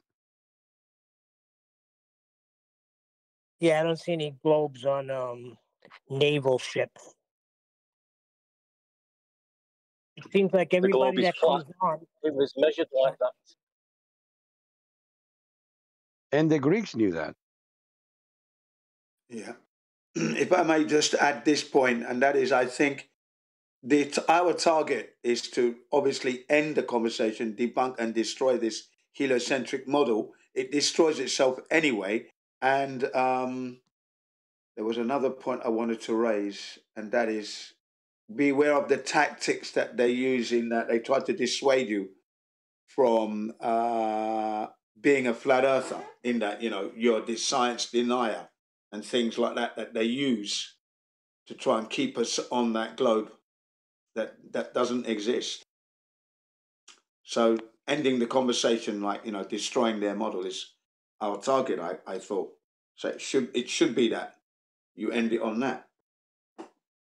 Yeah, but discovering the nature of our reality as far as being a flat plane or a globular ball falls outside of the scientific method, correct? Yeah, absolutely. Well, That's right. when you point Yeah, but that in this out, case, it's though, a geometrical they will plane, deny. isn't it? It's flat. When you point out that falls outside the scientific method, they will deny that science proves anything, becoming science deniers. Yeah, then why follow? Then the question is, why follow the science? If science proves nothing, why am I wasting my time following a science that proves nothing? We live our lives by proofs and evidence. That's the basis of our existence. So if we're going to follow a thing that doesn't prove anything, you won't catch me there at that party at all. How do you prove Well- that science doesn't prove anything? Yeah, exactly. Great question. Brilliant. Put it from Well, the scientific method. If it doesn't prove anything, then what does it do? That would be my question. Yeah. Well, that's we it. know that science does prove. It either proves or disproves. It only right? proves that you cannot prove anything. Well, that's the problem, though, right? Then Crazy, isn't it? It depends what you'll accept as evidence, George. Yeah, but that's the problem. Yeah, and they don't bring all it evidence. does It's not is- the same. Yeah, if all it does is disprove, then you're proving the null, but you don't test the null. You know what I mean? Like, it's crazy. They just have to give a crazy response because they're the actual science deniers at the moment you ask them for their science. No, I Yes. think I got it now, John. I think I got it. When we say that it falls outside of the scientific method, that is the scientific method, but they have a different science, and it's called pseudoscience. So they try to prove their sphere using pseudoscience. But it's all presuppositions in the first place, yeah? Yeah, but if you just don't declare the first section of your begging the question fallacy, then it stops being a fallacy. I must change that Matthew Learns thumbnail. Change it to Matthew I'll learns tell you nothing. what, that Matthew Learns, the way you edited that out, where he says the same thing, but one side he says it is begging the question, and on the other side of it, he says it's not. You know, I don't know how you could say that within the same video, you know? I know what you got to do, John. You got to get an image He's of very him, confused. Nathan, an image of his face with the Pinocchio nose growing, because he's a liar. Yeah, that's certainly an idea. I do need to do something with it because it deserves more. The amount of work it had, it deserves more views. But that's my bad for not creating a good thumbnail. Yeah. Still keeping it on the realms of space travel here. I posted a video a few moments ago. It's in there in the both Ball Blasters chat and the main chat. It's about this guy who did in Florida who lived under the water for 100 days. He mentors the preparation to Mars as part of the scientific research. Okay, it's quite interesting. It might infuriate you in places, but it's worth a watch. It's only like 20 minutes. Okay, for anyone who's interested. Guy spends 100 days underwater, breaking the record of 73 days prior to that one. It's all about he's living under pressure, 26 PSI. We're living at 14. He's living at 26 under there. Interesting. But you see, yeah. the thing, space traveling. You know, can you travel any other way with no space? I mean, it's Well, yeah, nonsensical, very all true, these very claims. true. It's, We're always all these traveling claims is through space nonsensical. anyway, yeah. Deep space. Supposed deep But space. isn't that different Mars. pressure? Like below, like 200 when you go days down into travel. the ocean, is it a different type of pressure? Or is Yeah. it the same as if you're Yeah. going into outer space? Well, he's living under the water, well, has been living under the water at 26 pounds per 26 psi. That's what he was under there. Looking for medical cures. He's a biomedical scientist or something. But if you're in the ocean, the pressure is coming against you, right? Right. So if you're in space, isn't it going away from you? Wouldn't it like blow Well, up there's or nothing something? there. That's right. Yeah, it's the opposite. But they're talking about being in a spacecraft for 200 days to arrive at Mars. And the word they use here, when we go to Mars, since we're going to Mars, everything's in the affirmative. Nothing speculative there. It's a dead cert. We're going to Mars, right?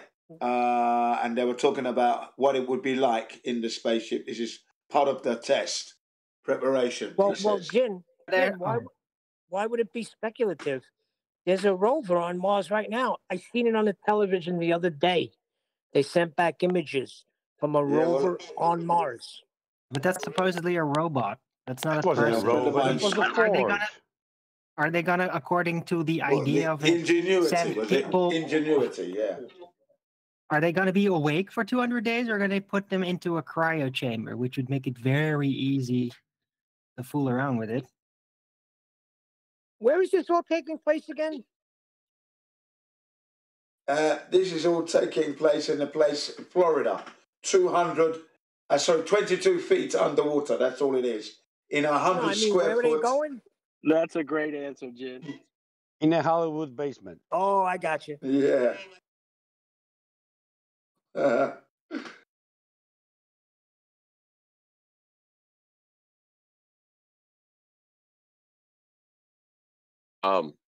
I have a good idea for a conspiracy to get started, just to mess with the anti-flat earthers. Start one that all the anti-flat earthers are controlled opposition to make the globe look bad because of how contradictory they are in all their statements. So they're actually working for the CIA, trying to push the flat earth with their stupidity. Sort of like the Flat Earth Society? Yeah, but you just take the negative side of it and say that, you know, where we state that that is a controlled op because of the stupid things they say to deter people away from flat earth. You take it from the globe side and say the anti-flat earthers are actually flat earthers because the stupid things they say are deterring people away from the globe. How are you going to prove it's on very purpose, plausible. Very plausible. Yeah, but how are you going to prove that it's not just by accident? You don't have to. That's the beauty of it. You know, just like the other side doesn't have to prove that absurdity. I mean, just get people to accept it. That's all you got to do. Then it's watch the laughs roll out, you know?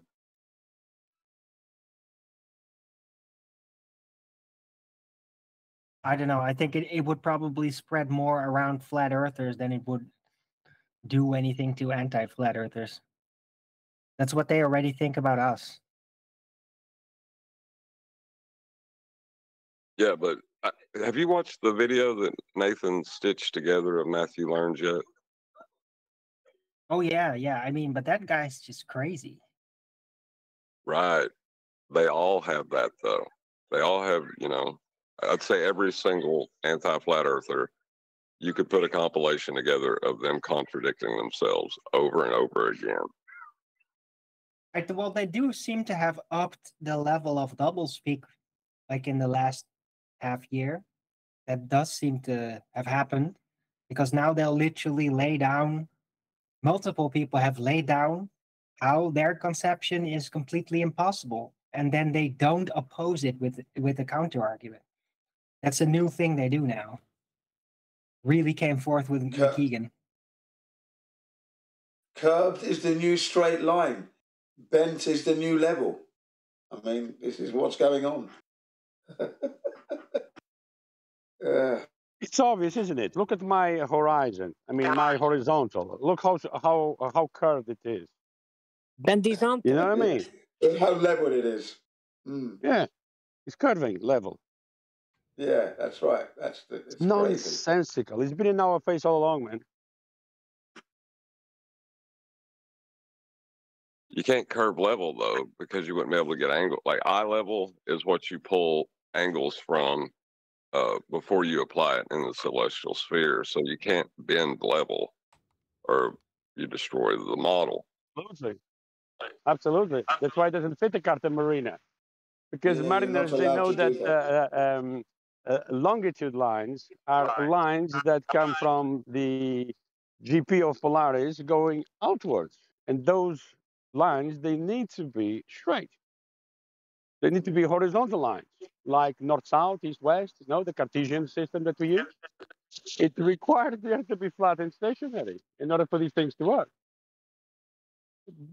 That's why the contradiction with the globe model. No one uses anything based on a globe to navigate. It wouldn't work. Another couple of tactics they use to dissuade you from your flat earthness is that they say you're not allowed to use your life's experience and the appeal to your qualifications. Are you a scientist? Are you a physicist? Do you have a certificate in this? They keep doing that, don't they? And you're not allowed to use the years you've been alive to compare with, but yet you've got to follow the science. Blindly following is what they want. You must not use your life experiences to make comparisons so you can make a coherent judgment of your environment. You're not allowed to do that. That's wrong. I was just going to say, Jin, if anybody spent any time on the ocean, how could you still think that you're living on a spinning water ball? It's true, isn't it? I agree. It's absolutely outrageous. It's so in your face, but yet you're blind and shut. The best tricks are always done in plain sight. Yeah. Like if you was to scale, John, you might be good at this. If you could scale down humanity to fit on a basketball, do you think you could have cities and railroads and everything built on a ball? Is it logical at all? To me, it sounds like an impossibility. It's impossible, isn't it? That's why I say it debunks itself. The very shape debunks itself. The creator wouldn't have created something that ridiculous. Come on. Well, the thing is, even put the ball at the end of impossible. Yeah. Yeah, John. I was going to say, with the knowledge we have now, we can say that. But it's easy to see how you could confuse the horizon as being geometric if all you're ever doing is measuring an angle to it and charting that angle, right, based on your altitude. You could easily see how someone would say, oh, well, there's I'm not seeing the bottom half of that object in the distance. Therefore, it has to be blocked by something. And then when you chart that differential between two flat planes, but when you chart that differential, you start thinking, well, it's curving then. It's a really, really big curve, so that we're not perceiving it, right? Like when you zoom in on a part of a basketball and it looks flat, that one part, So I can see how they went wrong. It's just wrong. Yeah, but if you when you're zooming on a basketball, it's still not nowhere flat. That's right. It's not flat, exactly. It's worse than that. It's worse than that. You have a straight line to the horizon, and they call it a tangent. Yeah, look at my tangent line. See? Yeah. A straight line to a curved line. So hold on a second. Where is the curved line again? You just said it's a horizon. So you have a straight line to a horizontal. So no tangent then.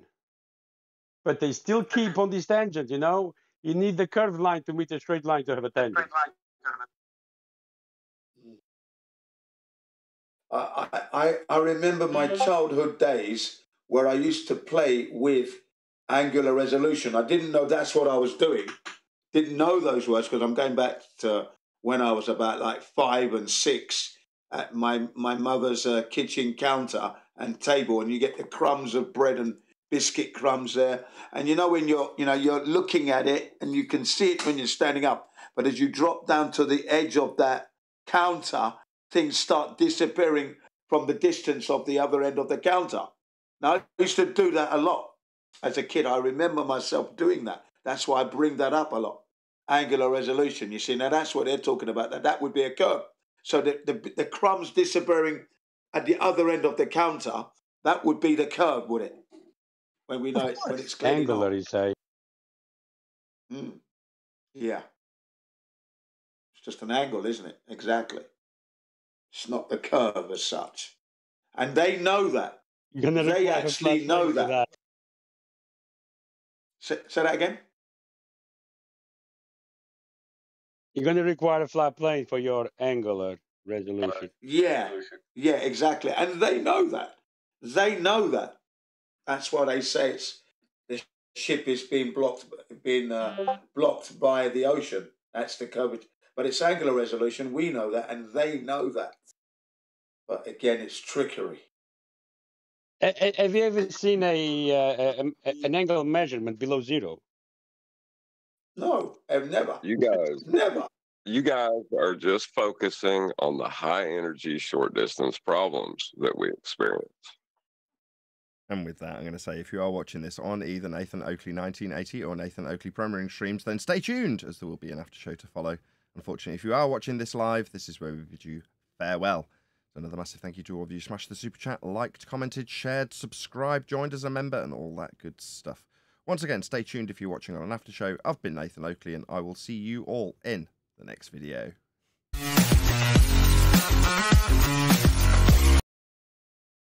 Isn't rising upwards. How would we even be standing? I think that's affirming the consequent. You'd have to write it down, and I'd have to look at it to say for sure. I'm not as quick on the jump as QE is with them. Jin, you're causing a load of feedback. Please, can you mute? Sorry, my apologies.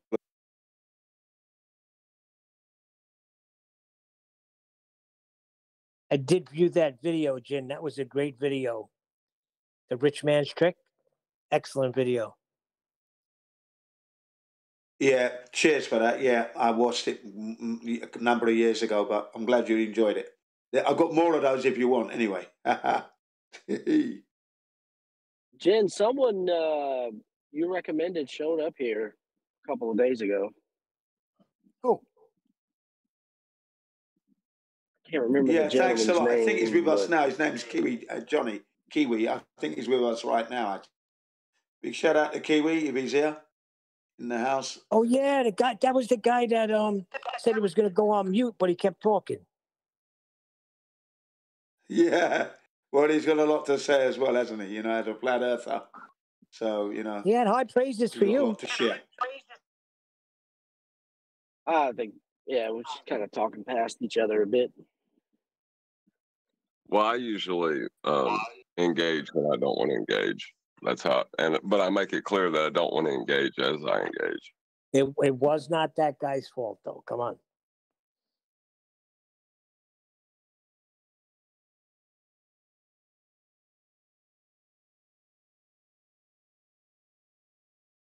Who? What wasn't his fault? Everything that transpired after and started going after 10th man raised the question. It started going off at the bunny Easter bunny. Can I get a mic check, man? I hear Yeah, you. you're coming through, Yeah, man, Johnny. you You're can have a coming mic through, check. mate. Yeah, it wasn't me. It was actually Child Force, Jim. It wasn't me. Child Force. Sorry, yeah.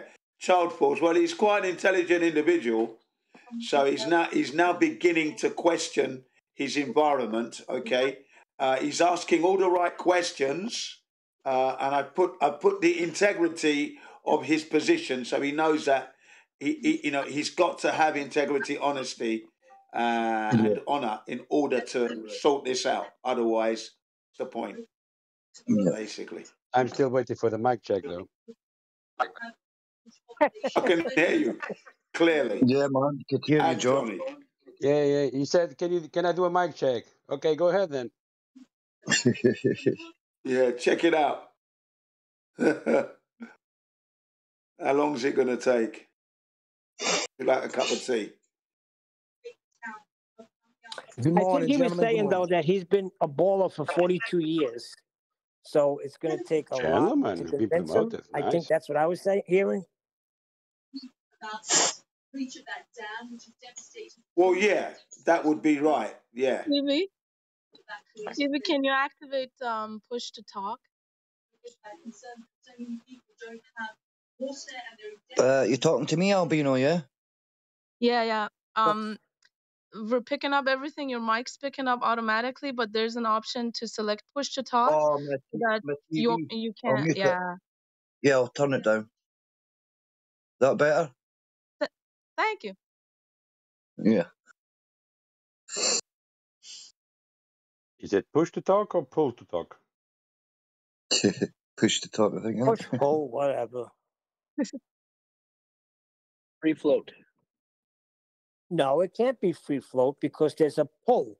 And if there's a pull towards the Earth, that's why we're grounded. That means Earth is accelerating upwards because I dropped a bottle filled with liquids and relative density disequilibrium did not stand true when I dropped that bottle. Didn't work. Therefore, Earth rising up. Got it? Stop it, Neil. If we were to go with that model of the Earth rising up, then everything we do has a v1 or velocity 1 of that upward motion. So if you throw a ball, you have to add that upward vector to every force that you're exerting. I don't think a lot of calculations.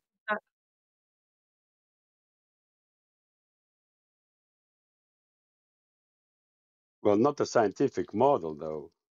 Maybe a model for you to decorate the living room or something like that. That's the only model you're going to need it for.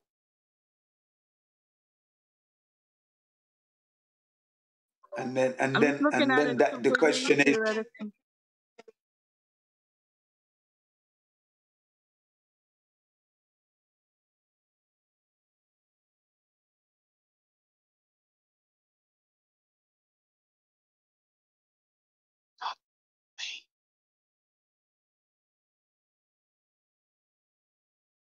then if the Earth is moving upwards, like it's been suggested by those, the Flat Earth Society, how big is space then? Because I'm 61. That means for 61 years of my life, we've been going up continuously.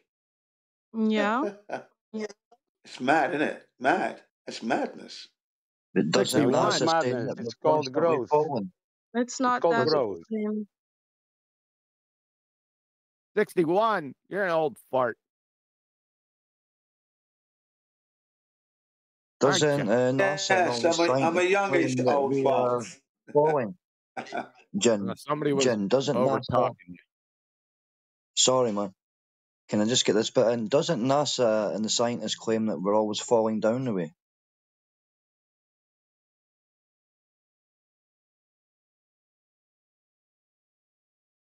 Yeah, that would be right. Yeah. Yeah. Yeah. Nathan! Uh-oh. Nathan! We're lost, man. What are we going to do? Seek out Dell.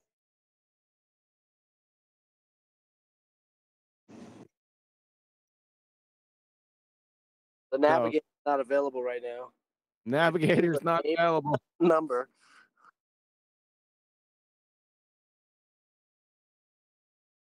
What's up, QE? Sky?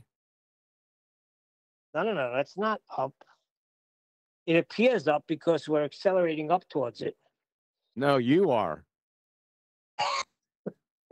Nah, we're drifting. We're drifting. It's a steady climb. It's not really accelerating. Like a tide, you know. Yeah, it's a tide. constant. It's a constant speed of 0. Nathan!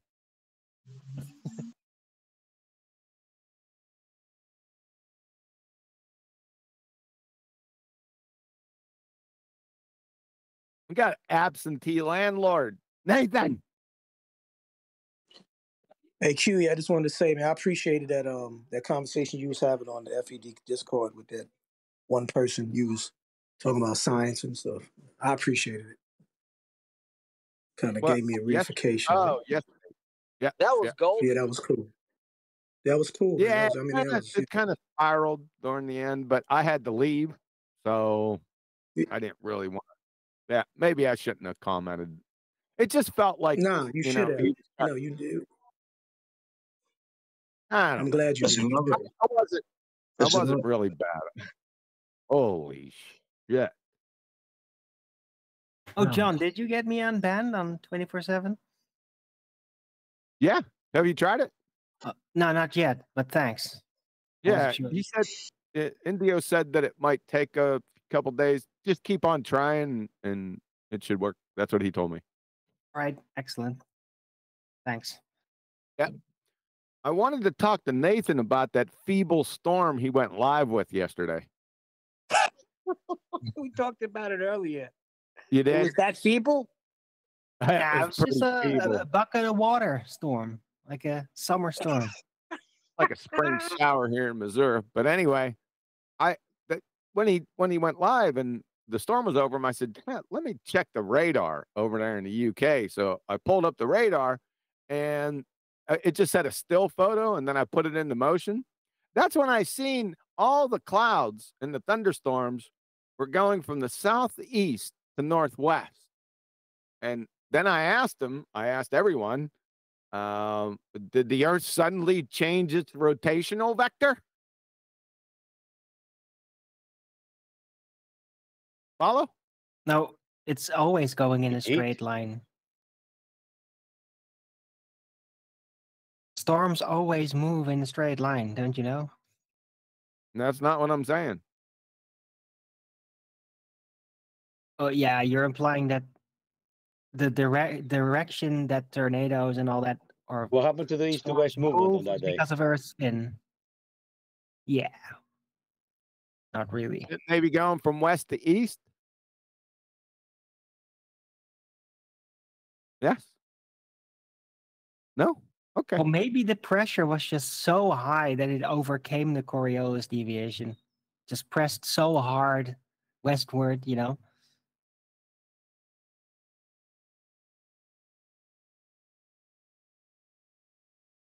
Nathan! Biting, eh?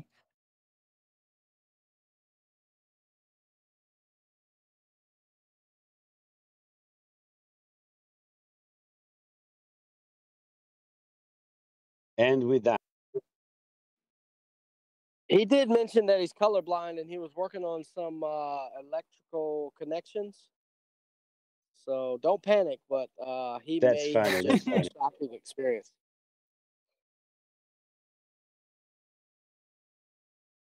I think he's doing an experiment with the unicorns.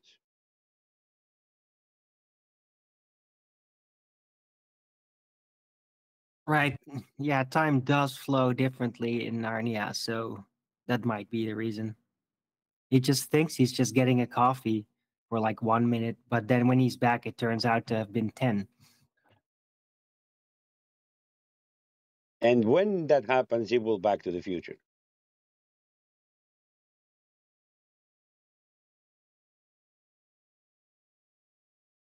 I'm not sure about that one. Yeah, he's gonna follow up with the current conversation, so he's gonna be back into the future.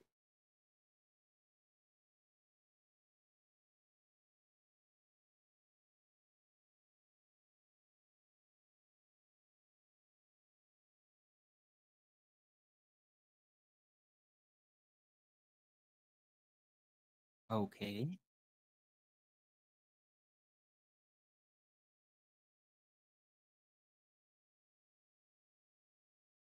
Hey, Jane, how's the weather in Japan?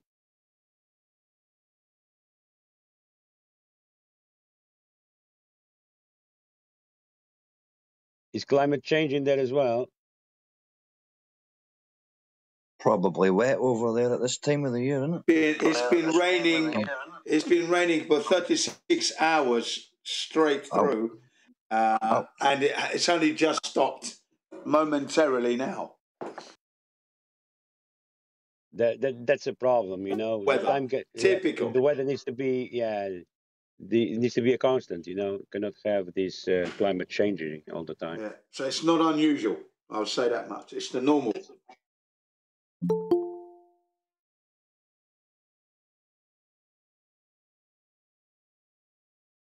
Who's there? Your sister.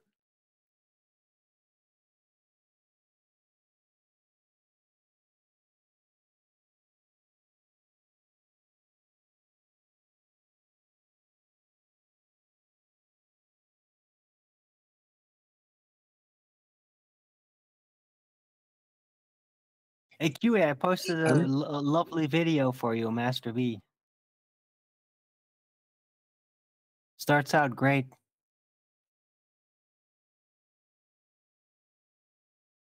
I missed most of the show. Was most of the show about Matthew learns? Because when I got by the time I came in, Nah. oh, okay. So when I came in, it was Jen talking about something, but I missed a lot of it. Yeah, you talked about him briefly.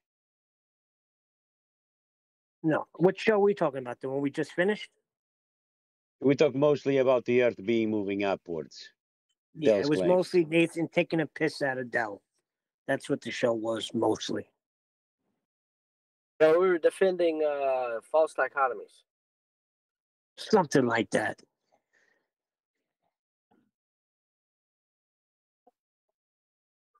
I think QE's lost in needs a navigator.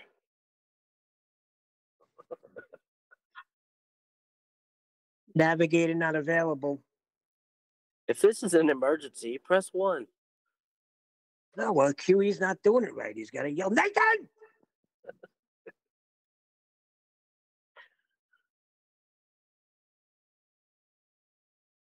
Nathan is AWOL at the moment. He's gone AWOL. I'm actually back now. I've been back a while. Did you not hear the boss calling you? Boss? I'm not a boss, dude. Nathan! Oh, that cracks me up. I just like doing it. Lost at sea. Just the Nathan part. It sounds great. What's up, my good sir? Guy. Oh, this guy. Damn, I fell into that again. Okay, I was talking about the feeble storm you went live with yesterday. You're all giddy about. Didn't do justice on the video. All right. But anyway, what I did was what I was telling these guys in here. I went on the UK radar, and it just had a still shot. And before I was going to click off it, and then I said, you know what? Let's put this in motion. Let's see where this is coming from. And I put it in motion, and the thunderstorms and all the clouds were coming southeast to northwest. And then it begs the question: did the Earth change its rotational vector? I don't know what you're talking about when it comes to the rotational vector. Obviously, as the ground was dropping away from us at 9.8 meters per second, it created an indifference in pressure. Obviously. Fair enough.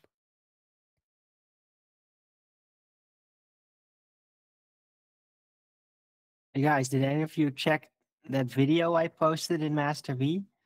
Like, I just watched 2 minutes of that, and it was so unbelievably compacted with like, yeah, with fallacies. It was unbelievable.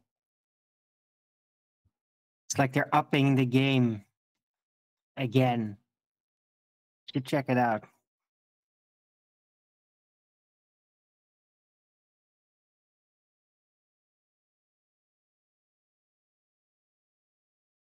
Did Adam get hit by that storm? Hello? You mean the bucket of water? I don't think it reached.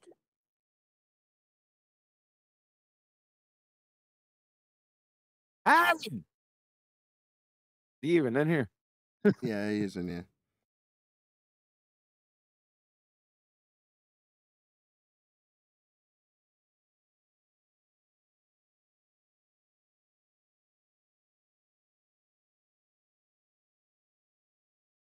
It's How's good job everyone? you can all be relied upon to keep the conversation Brian. going if I get a coffee or whatever. Brian! What's up, Brian? Yes. We're lost, man. What are we going to do? Someone needs to find out the height of the star.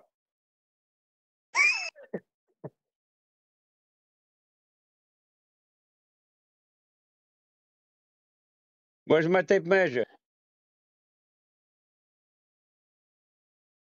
I have 100-footer. Will that do?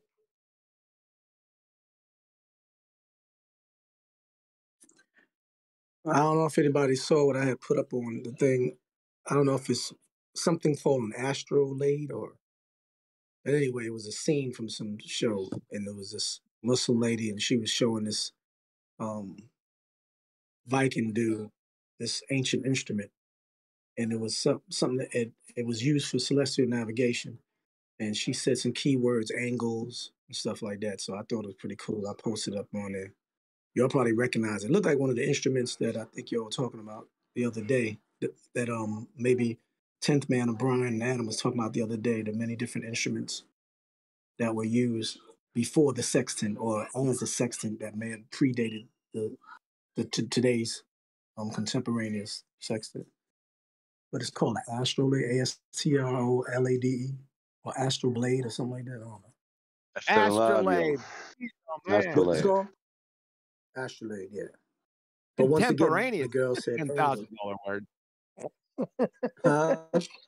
Contemporaneous, right? That's a $10,000 word, boy. Oh.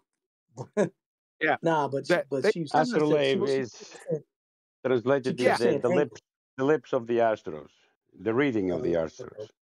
There was just a couple shows that people done on here. 10th was talking about the astrolabe. The astrolabe has been talked about since 2015. And you think it's something new or something? No. I'll just say it was funny how I saw this show, a recent series of Viking Valhalla or whatever, and the lady was telling the guy who was supposed to be illiterate and whatever, and he said, "What is this?" And she broke it down, and I was like, "That's cool," because y'all were just talking about that. Not that this is the first time we ever talked about it, but it's funny how that showed up right after y'all were talking about that. And everything she said was about angle. Everything was angle. So, in other words, she was proving a flat line. Exactly. And it was just coincidence that I would catch that right after, maybe a day or two after y'all was speaking about the astrolabe. Yeah, that happens. If you buy a Ford, you start seeing all Fords. Just coincidence. There's a term for that, sir. That's synchronicity. But let me ask you this: do you think if y'all wouldn't have spoke about astrolabes or anything like that, or if I was never in this whole setting, will I have seen that? I mean, I probably would have seen it, but it would have never connected the dots. I would have just Right overlooked over it. It your wouldn't head. have been exactly. It's just a Exactly. different instrument for you to pinpoint your position on the ground. But it still uses the same Cartesian system today that back in the day. You know, the same thing. It works the same way, lines of longitude and latitude. That's how it's mapped out. But the instruments as to which you obtain the information to pinpoint your position on the ground has been developed from the astrolabe to the sextant, to the bubble sextant, and so on.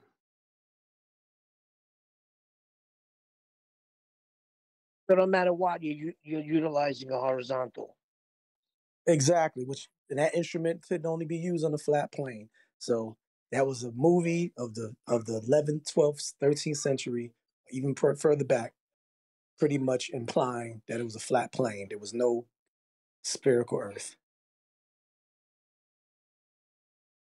So the ancients did know. The Greeks. Correct. So even the coordinate system, isn't it? North, south, east, and west. Those are horizontal vectors. It's a plane. Come on, the Greeks all knew it was a sphere. Thousands of years ago.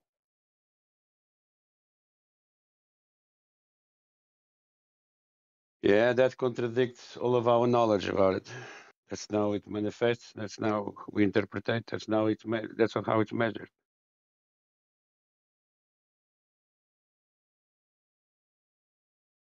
And even worse since 2020 with the black swan.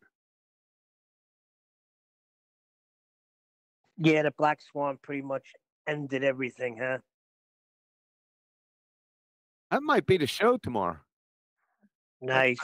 I think I'm lined up for the Black Swan. It's going to be short. It's going to be much shorter than the original one was. Well, let me ask the first question. Didn't that change the whole game when that black swan came out? I don't know. What game? You know, the whole thing that happened, the flat earth debate, it gave us a real upper hand, I believe. Well, I don't know about towards altards, but towards the can't fog a mere masses, just to show them that was the whole point. There was an ancillary point, so I put a Trojan horse in it, so I figured they'd take the bait. That was just more fun than anything else. Yeah. And what's that bait? Refraction? Yeah.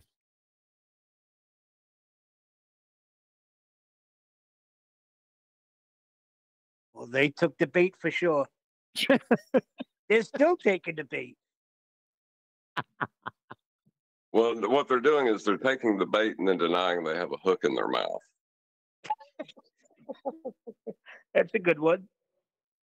Are they denying getting reeled in and gutted too? What the hell? Just the other day, I seen somebody. They didn't have my black swan, the one I used, the black swan photo. They had another one, it's a similar one, and their point was that the stands on the oil platforms weren't blocked. I was like, what the fuck? I don't know, dudes. Was that a globe earther making the point that what? No, it was definitely a flat earther. I just can't recall who it was. So nothing about the horizon. No. Well, that's the best way to argue the shape of Earth, Neil, is to not talk about what they claim the shape of Earth is. Sorry, I just can't remember who it was. It's just flashed in my mind.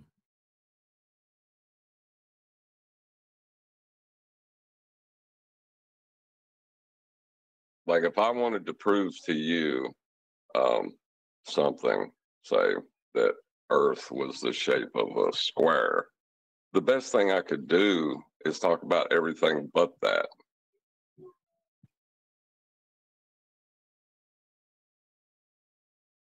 Yeah, but the black swan image, what it proves to us is that the curvature of the Earth not only exists in the maths, it's below surface level.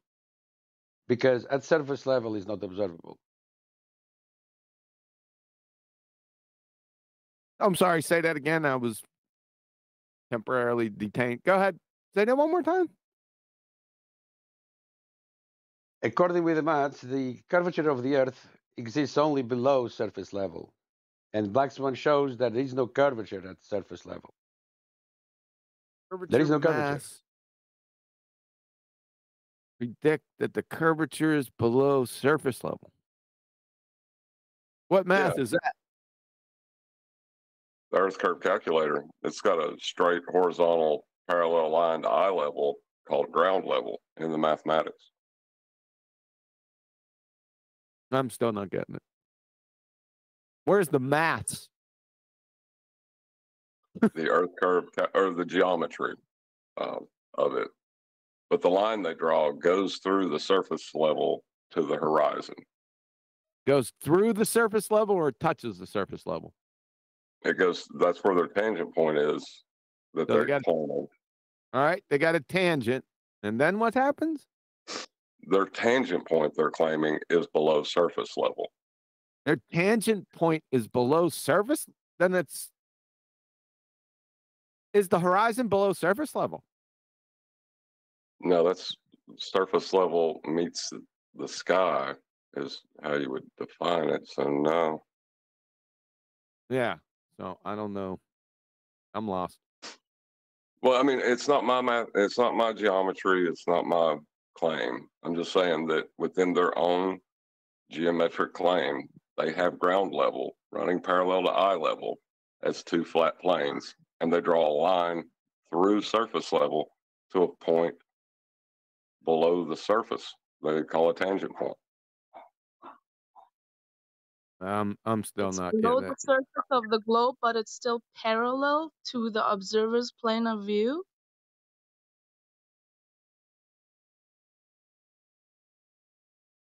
I'm not following. You need to put up a diagram or something so I can see it. I just Well, every posted time on the text chat on Discord. All right, thanks, There's a George. I'm looking at diagram. it. Looks like Nick West. Yeah, Yeah, Mick correct. West. So there is He's a got a good one. surface level line. Yeah. So the curvature of the Earth is happening below that surface level. The black swan shows that there is no curvature because it's aiming at surface level, isn't it? The horizon. So there is no curvature at surface level. Well, I think now I know what you're talking about. I think he was saying that what we're seeing is what's coming to us from beyond the curve, and whatever's hidden is hidden beyond the curve. So I mentioned that if you're kind of taking the curve as red, then you must accept that on a globe, this structure on a different part of the plane would be a plane not parallel to the observer's view, aka its true zenith on a globe is not parallel to the zenith on the observer on the shore. Therefore, you'd see it tilted if you're not going to bring refraction into it. If the lights are coming to you straight up from the thing, from beyond the curve, and you're saying there's a curve, then you must be looking at a tilted image. Yeah, but this diagram show us how the magic trick is done. It's the Earth curvature is the differential between those two level lines, surface level and eye level. So the differential between one and the other gives you the curvature of the Earth. And higher you go or lower you go, that radius of that differential will be different, will differ. But you can never have greater than, can you? I'm not sure Again, we're how that talking about the pertains to the circle. argument, but okay.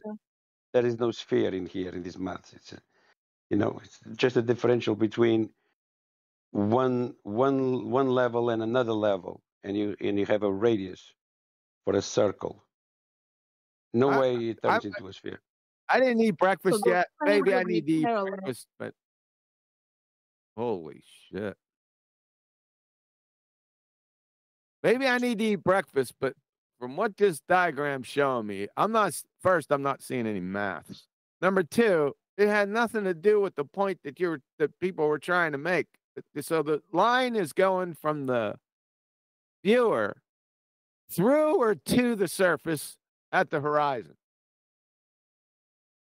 No, See, he's their just saying whatever horizon. is below the horizon. He's conceding that whatever's below the horizon, using whatever calculator, he says that okay, we won't see this much of it. 5 meters of it is invisible. Okay, that's fine. But then we must concede that if you are seeing this on a globe and you are getting a glimpse beyond the curve, then number one, that structure would then be at an angle towards you because it has to be perpendicular to the ground that it's on. Therefore, it is not perpendicular to the ground that you're on because you're on Yeah, the but other side of the curve. Number two, if you can see that far, then you must be able to see that wide. And if you see that wide, then you must be able to see the curve, which you don't. But I'll hold put but on. all according this with in the hand. according with Okay. that diagram, yeah, the horizon is below surface level. That's not what we observe. The That's horizon must be surface horizon. That's level. just the horizon, the Yeah, artificial look at the horizon horizon line marked with the that is X, yeah? parallel to the That plane horizon, of the viewer. I don't even know if we're talking about the same thing. yeah, that Yeah. horizon, that cross that marks the horizon is below surface level. That is not observable anywhere. Why don't you let John I think John was the guy that was supposedly the champion for this. Can you let him speak? Well, You in mean the Earth easy? curve calculator, in the Earth curve calculator, they say it's 1.22 times the observer's height in feet will give you the angle, because you're measuring an angle. Well, hold on, you're measuring an angle between eye level and where surface level appears to meet the sky. That's all you're doing, and they will recognize that and tell you that's what they're doing. That's why you have the two lines in that diagram. What two Now, lines? eye level and surface, the two flat straight lines, eye level and surface level. Oh, I see. Okay. Right. But now when those points underneath it, if you look at an arc of, Oh, I see what you're talking about. Never mind. I got you now. Because I'm looking down at the horizon and the Sagitta, the bulge. I didn't follow what you were saying. So you're saying eye level and then surface level, and then everything else is beneath the surface level, the horizon. I follow what you're saying. yeah, Yeah, that's that's it's pretty nutty. funny.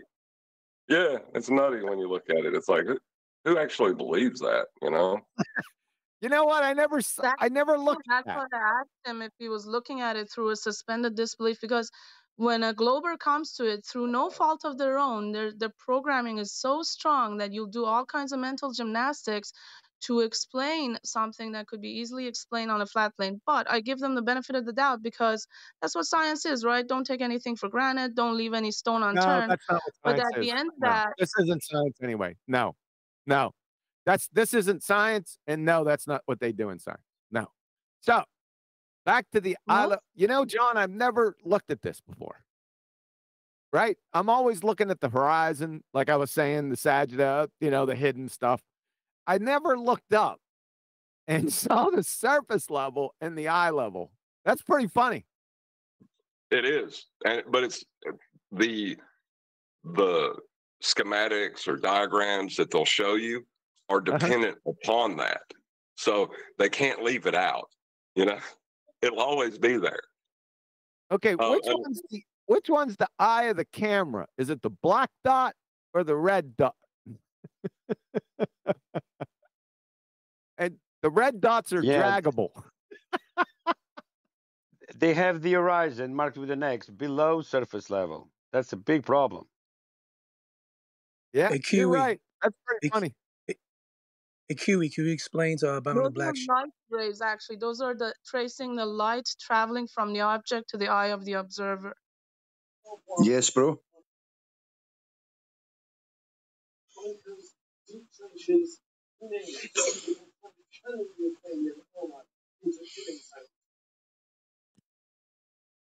So, John, that hey, was your Kiwi. entire point. What?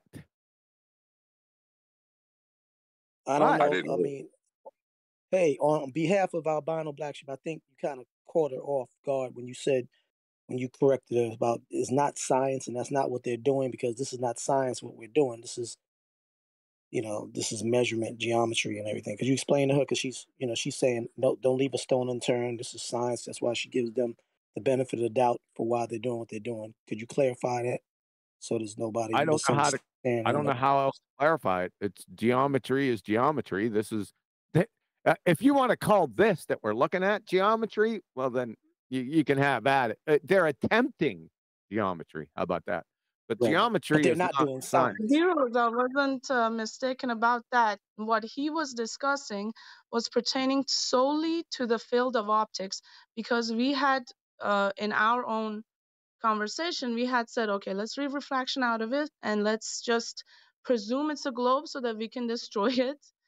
And to me, that's, for me personally, when my understanding of science is go into it with no bias, observe what you observe, try and, I don't know, divorce yourself from ego and just look at it really. And through when he tried to get at it through the field of optics, that's when he said, I don't know, light is weird. And that's when I said, well, if the science that we have is so advanced that is able to tell us the distance to the sun, but it is not advanced enough, and its answer to this question is, oh, light is weird.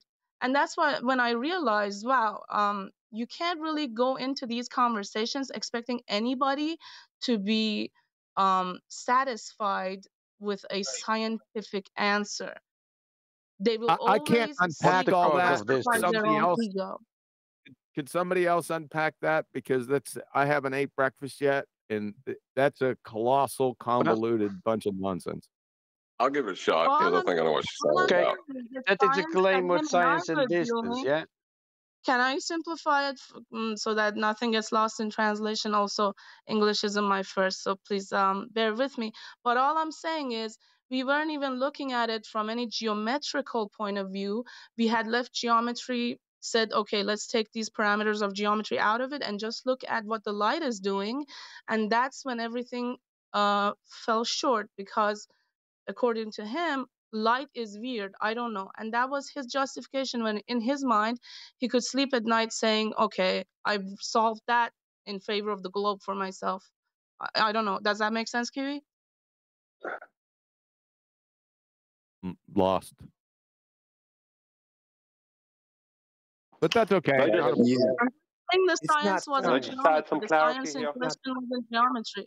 Then maybe we should, before this, kind of clarify what science is, because in his mind, he's doing the calculations and he's resorting to the principles which are prevalent in the scientific community. In my view, he was doing his best and he was intellectually honest, and his bias did come into it because he was trying to prove a globe. But I have no problem with that. As I say, I look at it like a court of law. If a guy says I didn't kill my wife, I always say, okay, let's say he's innocent, and then I work from that point, and then every inconsistency in his behavior, in his timeline, and whatever, then I can get him. But if I go at a point to say, That's oh, not he's science. guilty, I can't prove That's not anything. I can science. only disprove his narrative. And that's Yeah, how but I science is pursue it. not maths. It's two One different second, things. one second. Can I hang on? I have to stop this. I have to stop this. I can't listen to anymore. I can't do this. That's not science. Optics is not science either. Right. Hang on, D. Hang on. Right. In the observable world Hang of on. optics that give us like glasses and stuff, that's not science? No, that's not science. Then I No, must that's be not grossly science. It's mistaken. optics, Okay. not science. That's not natural science. Natural science is a naturally observed effects in the natural world, and we looking to find the natural cause of those effects. That's science. What you're talking about is optics. It's different. When you're talking about refraction concerning the globe, there is none. What they claim is not refraction. They try and hijack Yeah, that's why I refraction. said we took it out What of they're that claiming is equation. We took mathematical. refraction out of it. Hang on, Maybe you need to go look at one that second. conversation. Just give me a moment. Just give me a moment. What they're claiming, right? What the globers are claiming is not refraction. They're trying to hijack refraction. What they're actually claiming is mathematical only. It's not refraction. So when they bring up refraction and they start talking about inferior mirage or whatever else they want to start talking about, know that when they want to use the term refraction to explain away something within their model, then they're not talking about actual refraction. They're going to give you the impression that they're talking, one second, they're going to give you the impression that they're talking about refraction, but then they're going to switch it in mid-conversation without you knowing, and they're going to start talking about a mathematical claim that they have that's based on a radius measurement that never happened. There is no refraction. There's no globe refraction that over 6R, 7 over 6R, 10 over 6R, whatever rubbish they want to come up with, that's not real. It's not refraction, it's maths. And I show it in my videos. If you want to see them, you can go to one of my latest videos. I do a thing about a 700-mile observation that happened, and I showed you what the globe response is, and I show what their refraction is claimed to be, and you'll see it there. That's important. Don't ever get fooled by them when they want to talk about refraction. They don't have any.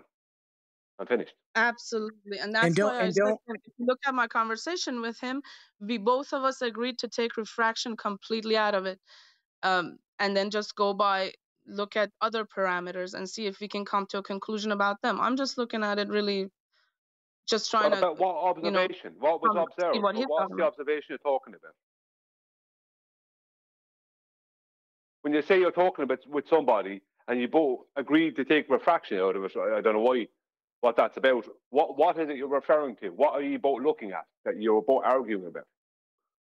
Well, so we were looking at the picture of the rigs, and we said, okay, let's take refraction out of it, even because I'm pretty uneducated about that. There's nothing to argue about. I said, there's nothing to argue about. The horizon is behind the two oil rigs. So the horizon is not geometric. The Earth is not a globe. It's that simple. You don't go past that.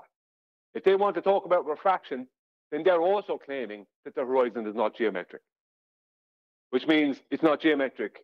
There is no globe because there's no geometry. They can't measure a radius if they don't even have a geometric, which would be a physical horizon. They're literally admitting within their own maths that the horizon is not physical. So nothing can sail over it. Do you understand? You can't use it for measurement. It can't be used for anything within their world. So if someone wants to have a conversation with you about why the horizon is behind the two oil rigs, because it's not a globe. That's the answer. There is no need to argue about anything else, optics, the oil rigs, the bendy cranes, none of that. All that matters is that the horizon is not 1.225 miles away from the observer, where it has to be if we live on a globe. If it's any further than that, it's not a globe. It's literally that simple. Right. And the horizon, don't go into they want to have conversation with you and give you the impression they're nice guys. They're not. They're predators. Don't trust any of them, ever. Right? If they want to have a conversation, I always go toe-to-toe with people. I mean, I never have any dog in the fight. I'm honestly doing my best to look at the truth completely as objectively as any human being could, and to just because I'm kind of familiar with the quote-unquote science that they kind of grasp to, I try to kind of destroy that lifeline. Not destroy that lifeline, but just show the inadequacies of that, in which we were able to, because at the end, this person had to kind of concede that I don't completely know what's going on there. Light is weird and it behaves weirdly. Yeah, but you miss what's happening there. they're talking about how light is weird and they don't know how light is after doing this. They're still trying to claim it's a globe. No, exactly. If they're talking about light or the horizon being refracted or anything else, it means it's not a globe because it's not geometric. It has to be geometric on a globe. That was that was his black swan destroyer, and I hope that if he's listening, he knows that I have no ill will against anyone. But that was kind of like in his mind, he was gonna be able to tell himself, okay, I've looked at it objectively, and now I can go to bed at night saying that I looked at it and I proved the globe to myself. But that's what I'm saying, like. No, the geometry they have these lifelines that help them cling to the globe, and I want to destroy those lifelines, not for them give me a second, and I point out the problem. Give me a second. Listen to me a second. The geometry that they need to even make the claim that the horizon is refracted requires the horizon not to be geometric. So the refracted horizon they're claiming stops them from ever having the geometry they would need to claim it. You understand? Oh yes, Brian. They can't talk about refraction when it's based on a geometry that they can't measure and never existed. So that's the problem. So when they start talking about refraction, you've won. It's over. You've won. Because it means they're admitting it's not geometric. Right. It's over. You won once they mention that.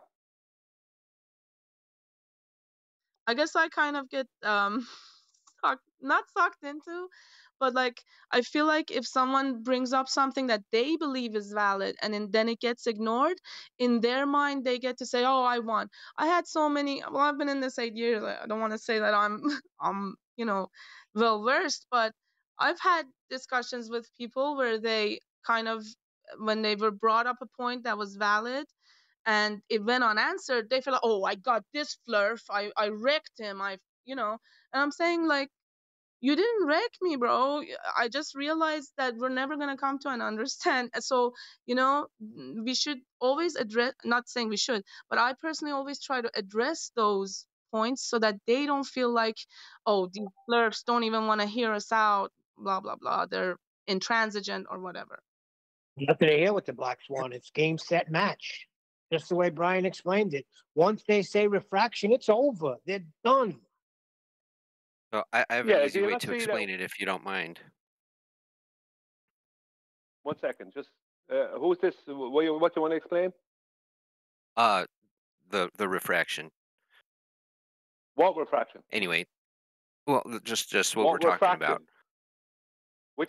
Refraction means distortion, right? So when they're saying that the horizon. Sorry, Duncan. Sorry, just 1 sec. The reason Brian's asking you to clarify which refraction is because you've got two types.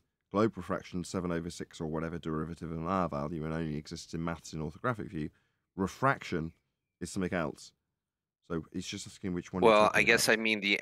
Oh, sorry. I guess I mean the actual term refraction, what it really means, without considering, the made-up globe part, the standard refraction. Well, that would be the refraction is deviated from straight. It requires two mediums. So when we're talking about real refraction, not standard refraction, we're talking about it being distorted. Well, what you call standard refraction or terrestrial refraction is not refraction. It's only mathematical. That doesn't exist. It's based on an R value that was never measured. You understand? The maths are based on an R value that was never measured, and they couldn't measure it because of the claim that the horizon is refracted. If the horizon is always refracted, then the geometry can never be measured. Consequently, the claim of refraction is also dissipated because you can't have refraction that's based on an R value that you can't measure. So when they're saying that the horizon is refracted and they're claiming standard refraction, are they saying that the horizon is not where it appears to be? No, when they're claiming standard refraction, they're trying to get you to talk to them about refraction, as opposed to pointing out that when they're claiming refraction, they're also admitting that the horizon is not geometric. If the horizon is not geometric, then any claim they make concerning refraction after that means absolutely nothing, because they don't have any geometry to base their refraction on. You can't base refraction calculations on something that doesn't exist. You understand? When you talk to them about refraction, or I talk to someone about refraction involving the black swan, right, you're having a conversation for nothing. There's nothing to talk about, because refraction has nothing to do with geometry. Geometry is physical measurement, something that doesn't exist for the globe, because the horizon is not a physical location. That is the end of that. And I don't mean to be too harsh or whatever, or I don't want to come across as arrogant. It's just, they are the hard facts. If you can't measure something, then how can you base something else off of that measurement that you can't get? You know what I mean? So if I say, oh, the horizon's refracted, and I'm a glober, that means I'm saying it's not geometric then. So how did you get the refraction calculations if you don't have a measurement? And nothing. You can't have one without the other. It's delta x. That's X is the measurement. That doesn't exist. So you can't have a delta of x that doesn't exist. Yeah. Yeah, you got them caught That's in a when they need circle with no the feet. Atmo day. Sorry? That's when they need no Atmo day. Well, see, there you go. When they come up with no, because that's what they're claiming. Oh, we need no Atmo day to measure it. Well, you don't have anything in. You don't have a measurement. Like the measurement is x. Right. The measurement is x. Their refraction claim is delta x. So how can you have a delta of an x that doesn't exist? Can it? Why don't you explain to me what a horizon is, Brian? Just break that down. What is the horizon? The apparent juncture between Earth and sky. So it's an optical phenomenon, correct? Yes, an optical phenomenon. Thank you. Not geometric. Game over. Yeah. I guess what I was saying So earlier it was about the became science part. Didn't clarify that there wasn't science. Even if you robotics, all that advanced technology, all that optic advanced equipment is not science. Well, what is science?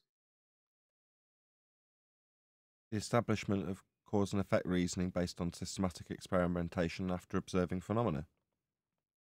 Okay, there's your answer right there, D-Rose. No, I didn't need the answer. Thank you. I was going to answer, but thank you, Nathan. And what she and that guy was doing was not science, basically. Yes, it What was. were they observing? That's all they were doing was observing. I don't know. Yes, it was from albino black sheep. What my view of it is, No. maybe as you say, it's an observation of the natural world. To me, everything is the natural world, unless it's completely contrived or intangible and has to be reified via some crap method. But for us, we were talking within the laws, the established laws of something. Yeah, it wasn't, we were like, if I can say, playing in an enclosed system of our own things and trying to see if those laws would then be consistent with the photo that we were looking at.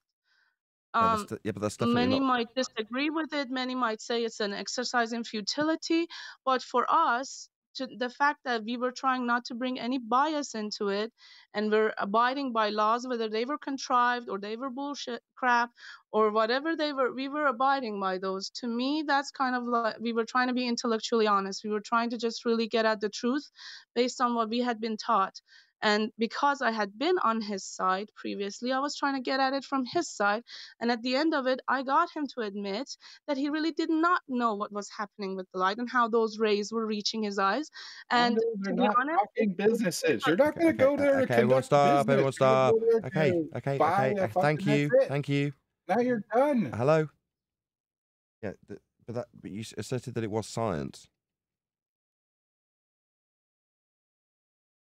I said, what I just heard about science being just observation of the natural world, Well, this was our little natural world that we were trying to apply the laws I got that all that. he Okay, had thank come you. I to don't know need as it again. Okay. Okay. So you're under the impression Nathan, because you don't take that because tone with me. I'm just trying to clarify. I know, I but I can got mute it. and I I'm got done. it the first time. Thank you. But that's not science. Because if you're going to assert that because you've dealt with the natural world that it's science, then that's a composition fallacy. Because it's not just the observation. There's more to it than that. If you're going to call it science and have it be accurate as science, then you're going to establish the cause of a natural phenomena observed in nature. That's science. Okay, that was our natural world. That picture was what we had of the natural world. But I'm done. No.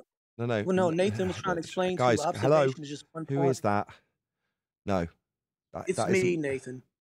Well, thank you. No, science starts with the observation of a phenomena, something occurring in nature. That's step one.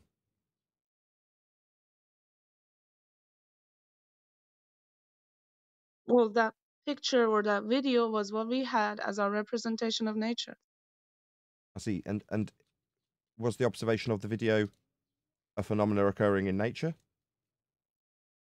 That we were able to see, despite the stuff that we were told that this thing would be behind the curve, it wasn't. That was our observation. We're observing something, right? We're looking at a swan that's black, and we're coming to each other saying, "Hey, is this a I'm swan sorry. Hello, for painted God's sake, or is second it time I've had to natural?" told. That was It's a yes or no I'm question. sorry, I can't do I this. want to hear the end of her statement.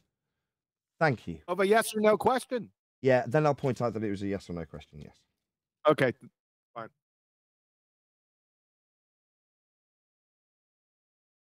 Oh, sorry, you want me to go? So yeah, so that was it. For us, let's say that we came upon a black swan. We'd only seen white swans in our lives. Science had told us they're all white due to genetics or whatever. And we saw, hey, did someone paint this swan? Did this swan come from somewhere else? Okay. Let's look at, that's all we were doing. If that's not science, then I've been wrong and I apologize. And maybe I need to go look at what other people believe science is. Not about I'm just belief. trying to say that for us, Okay, we I were both heard. being, I got you. For oh you, my it's about God. looking at a photo. I got it the first 2 times. I don't need it a third. Thank you. It's You not. asked me to complete my sentence, Nathan. That's all I was doing. So have you got anything more to add than you were studying a photo and the fact that something that you saw in a photo wasn't hidden by Earth curve, therefore you could just see something, correct? Did I miss anything? Did I miss anything? I'm sorry, can you say again? You were looking at an image of something, and then your assertion is that the image should have been, but wasn't, blocked by Earth curvature. Have I missed anything? I thought I was addressing the point of view that said that's not science, and I just was saying that was our slice of a natural world. Stop! Love of God! What? Did I miss Nathan, anything please in your listen to me. assertion? I understand the subject matter is whether or not this is science. You don't need to reiterate that to me. I'm trying to lead you to understand what science is. Currently, you do not, and I do.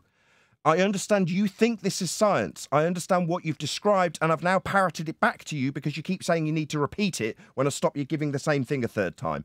So, given that you've given it me 2.5 times, have I missed anything? That's a yes or no question. Did I miss anything in your claim that you looked at a photo, whoever that is, and saw something that should have, according to you, been behind Earth curve? Is there anything else? You've missed the fact that I never said anything should have been behind an Earth curve. I did. I caught that bit. You did. You Because in asserted that that. photo, it wasn't. Was there, but would have been behind Earth curve according to the paradigm. I Then did I get must that. have That's what you misspoke. said. Then I must have misspoke. His assertion Regardless, was. did I miss anything? Just say no. I can't answer a question that I don't know what you're asking. Did I miss any information in regards to what we will critique as science or not?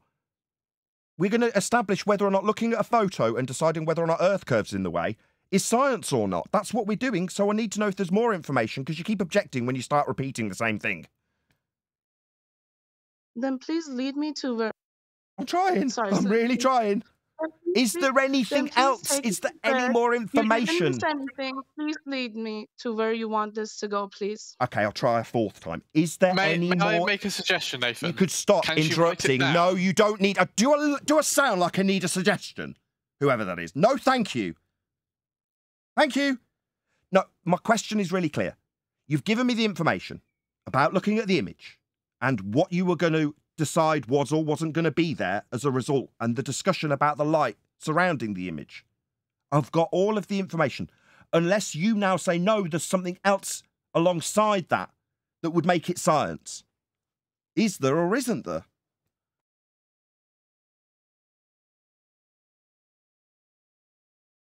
Okay, can I assume there's no more information to add so I can now critique whether or not that's science? Brilliant. Thank you. Rhetorical. Science starts with a natural phenomena. Now, a phenomena is something happening. Now, let's say for the sake of argument, this image is of a clock that should be, according to a fundamentalist religious zealot belief and an earth curve mathematics with a geometric horizon we debunked in 2020, is blocked but not blocked, according to those maths. So therefore, what are we looking at in the image? A picture of a clock. Okay. Is a picture of a clock a phenomena, something happening? Answer, no. Ergo, this fails to meet the first step of the scientific method, observe natural phenomena. A photo of something, regardless of a fundamentalist zealot's claim that there should be a bloody hill in the way, when there isn't, is irrelevant. You're just looking at a picture of something. Doesn't mean anything, it's not a phenomena. Therefore, not science. Not even open to scientific inquiry or discussion. So your discussions, while they may have seemed scientific because you weren't introducing any external whatevers, isn't, because it's not the assertion of cause and effect based on phenomena and your presumed cause thereof.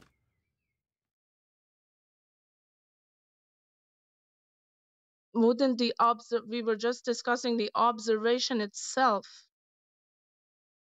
Yeah, that's We perfectly were fine. discussing the fact that light rays reaching our eyeballs. How are these light rays reaching our eyeballs? Let's try it in the flat way. But Let's try it in the globe that's a way. how. Now, if both of Okay, us were on that I got it. shore, I got it. would that I not got be it. an I got it. I got it the observation? first 3 times now. I've got it a fourth. Yes, the light going to your eyes. That's a how-why question, not a cause and effect question.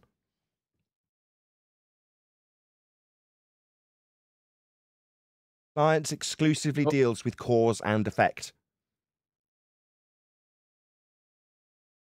The cause and effect in this situation, I guess, would be the light caused us to see these rigs. Did it? Where one assertion, okay, I'm not going to repeat because I don't want to be yelled at anymore. Yeah, but that's because it's tiring when someone doesn't understand what science is but wants to believe that because they've had an intellectual discussion about something that it makes it scientific, when it isn't. First step is observe natural phenomena. So if there's no phenomena, you're getting yelled at because you're interrupting. Right? I'm trying to explain to you what science is. It starts by seeing something happen.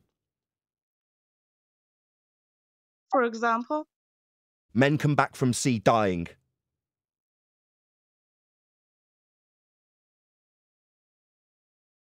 Okay, well then we're on different.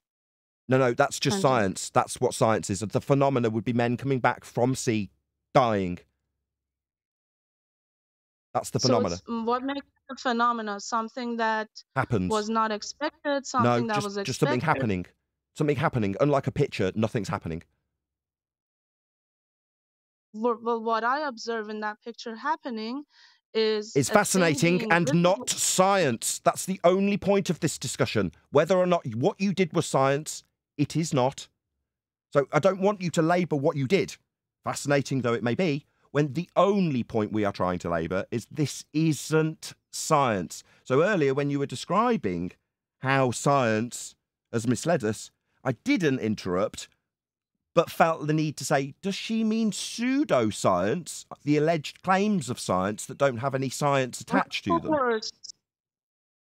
Nathan, I even put it on quote unquote, and I even, if I don't, I usually say scientism, but I thought I was among friends, and when I said that, and when I said his science, that would be clear. My apologies. No, that's okay. Yeah, you meanie. That's fine. So what is science then?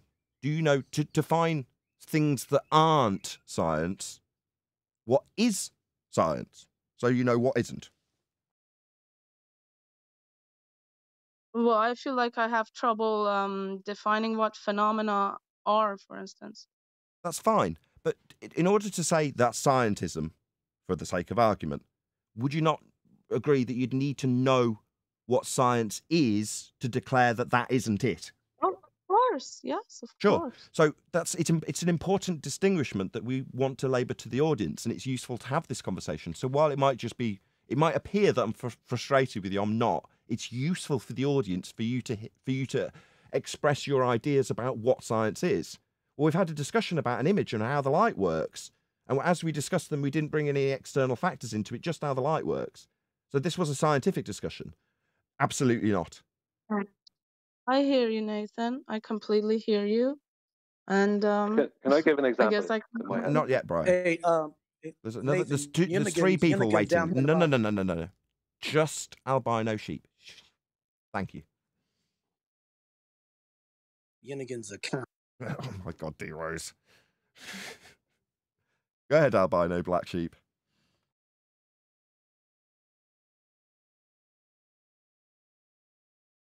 Or don't. It's entirely up to you. sorry, I cut out. No, go ahead. If there's nothing else to add, that's fine. I'm just sorry, you just all cut out for 1 second. Did you address me? I was just saying, is there anything else? Or did you want to add any closing points? Yeah, I guess maybe I got a little too into it, but at the end of the day, I just wanted to say that when I find myself arguing these points, to me, the fact that it always goes back to, well, light is weird, well, this is that, that is that. It always comes back to what you deep down believe.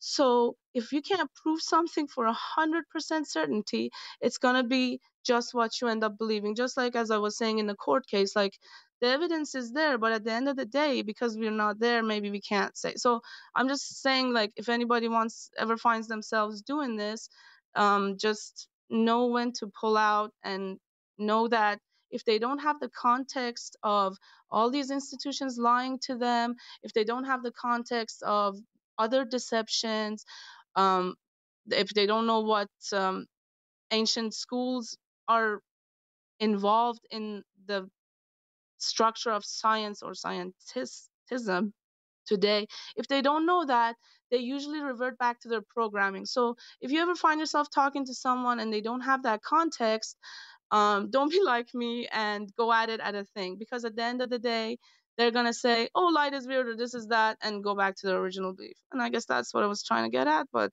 sorry I took so You don't much have to time. apologise. You said about it's based on belief, unless you can prove things. First and foremost, do you think that's possible? Can things be proven? Yeah, we can get to 99.9% of certainty with things because our bias is always going to come into it, right? No. Maybe just by the act of observing, we've changed things. No. But okay, let's say for the sake of this argument, yes, I believe things can be proven. Yes. Okay, how would one go about doing that? Well, we first have to have some solid foundations on which we can all agree on. If we're starting off on the wrong foot and certain people, for example, if people think gravity is real, then I can't really argue with them, can I? Yep. So we have to have those solid foundations. Yeah, you can. So what's the housekeeping question we asked Daly in regards to gravity? Do you remember? I was tardy to the party, I believe.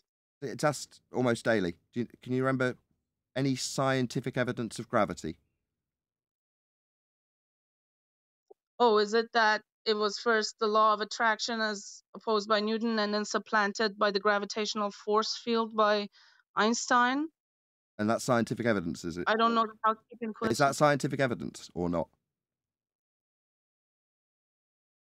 In my view, not, but there's a person here who says that they've done the Cavendish experiment themselves. Okay, in your view, we're dealing with things that are very much set in stone here, so it's probably not best to start. In my view, probably not.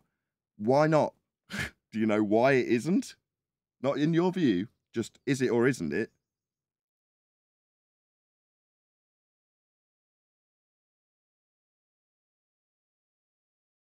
I'm sorry. Can you say again? Is it scientific evidence? You've just explained mass attracting mass and presumably a little bit of 4D space-time bending. Fine. Is that scientific evidence? If you presented that and you said you couldn't overcome it, or is it scientific evidence? Objectively, it is not. Why not? Because I need a replicatable experiment Perfect. that excludes all other hypotheses to the benefit of its conclusion. Perfect. So when someone comes and tells me I've done the Will Cavendish experiment and I can replicate it, I need to see this. You're doing really well until you went to a pseudoscience experiment that isn't an experiment. So you were doing well up until that point. I know that, and you know that, Nathan. But if I'm talking to someone and I'm trying to find a middle ground, There is no middle ground here. Science proves things. This is the point. So if you have scientific evidence, the reason we ask for it isn't just because they claim they've got science for it. It's because if they have got scientific evidence, they have empirically proved their cause and effect relationship. Empirically isn't 99.9%. It's beyond certitude. Empirical. And that is provided by an experiment based on, as you correctly identified, a hypothesis. So, given you used the word, and I know I'm putting you on the spot, I hope I'm putting a wry smile on so you don't feel in any way threatened. What's a hypothesis? because it's something you arrive at based on an observation, but that you take as read, as an axiom, and then you experiment. But if the hypothesis is proven, doesn't mean that it is the only possibility. You're going off in the weeds. Just what is a hypothesis? Yeah, what's a hypothesis? To be honest, I can't explain any That's better fine. than that. Just say that then. Then we I'm can not move gonna on repeat it. quicker. Yeah, just you don't know is fine. You don't know. That's fine. Yeah. A hypothesis establishes the naturally observed phenomena and the cause you assume of that effect. So that's what a hypothesis is. It is the cause and the effect in one statement. So a phenomena is known in a hypothesis. Yeah. You tell me. Oh, I said yeah, because I thought that's what I had said. You make an observation, you come up with an axiom that is Okay, the no worries. best explanation. Okay, for let's that just start there then. Step one, step one, according to you, is that make an observation. I'm looking at a table. We're starting with an observation, are we not? Like you just declared correctly. So we're going to science the table because that's an observation, isn't it? Like you said. No, because you No, said so a can I phenomenon. tell you rather than you nodding along when you don't know? Is that possible? I'm sorry, I'm not. Yeah? Do you think say you could just yes to listen rather something than that I nod in with didn't yes? understand. You don't I know said, the I'm gonna answer to shut this up stuff. and let you explain, but if you want me to be involved in this, then let me understand. Just a But you table don't. to me is You're interjecting when you don't know. I'm You just sorry. said yes and then waffled off about phenomena. No, about observation, which is wrong. I'm trying to tell you, but you're interjecting by going, yeah, okay, well, off you go then if you know. Well, immediately you're wrong. So I'd prefer to just tell you so that you understand why, after 8 years of doing this, we ask for scientific evidence of things. It's critical to understand what science is, and it's based on hypothesis. So if you don't know, and you're like, well, it's a phenomena, then fine, we'll agree and then see what comes When after did that. I say it's a phenomena? When did I say it's a phenomena? You I didn't. Thought That's I the said, point. You didn't. Oh, okay. I thought you. You said it was based on an observation. No, I said that Yes, it's you an did. axiom you arrive at when you observe a cause and effect chain, You didn't and say you that. want to find the cause for that. That's not what Okay, you said the I'm first really That's not what you upset. said. I'm gonna shut up now. Ideally, I'd have just got to the end. Yeah, by now. So step one is observe a naturally occurring phenomena, something occurring, happening. So you can say, I wonder what caused that. And then you suppose a cause of it. So in a hypothesis, it's only got two sides of it. Side one is step one, the dependent variable, otherwise known as the phenomena in nature you are studying, the occurrence you want to know the cause of. So step one, why did that happen? Well, that, the thing that you're looking at when you go, wow, why did that happen, is the phenomena. That's the dependent variable in the hypothesis. So that's it. 50% of the hypothesis we've already got. It's the dependent variable, the thing you're studying. Why did that happen? That is your phenomena. The other half of the hypothesis is the presumed cause of the effect. I think this caused that. Now, this is your independent variable, that which you, the researcher, in an experiment will vary. It's the thing you'll manipulate to hopefully cause the effect you're studying. So a hypothesis is the effect, dependent variable, and the cause, independent variable. I'm not quite done. There is also, in a scientific prediction, also known as a hypothesis, the null, or zero difference result. Now, a null is the opposite of your prediction. So if you predict, independent variable, that A causes B, B being the thing you're studying in nature, A being the thing you're going to vary, then your null result prediction, otherwise known as null hypothesis, is A won't cause B. So in summary, a full scientific prediction, also known as a hypothesis, consists of a phenomena, dependent variable, presumed cause of the phenomena, independent variable, and the antithesis of the prediction. That's A won't cause B. Now, the reason you have that as the mother of science, if you will, the thing it's all based on, is because upon variation of A, it can only have one of those two outcomes. So the first outcome is A causes B. That's called an alternative hypothesis. A causes B. Suppositional in nature, it's not proven yet. But alongside it, the null. A won't cause B. So when you do an experiment that's varying A, it will either cause B or not cause B.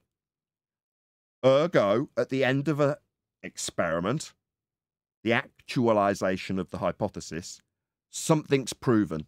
You either prove A caused B, or you prove A doesn't cause B.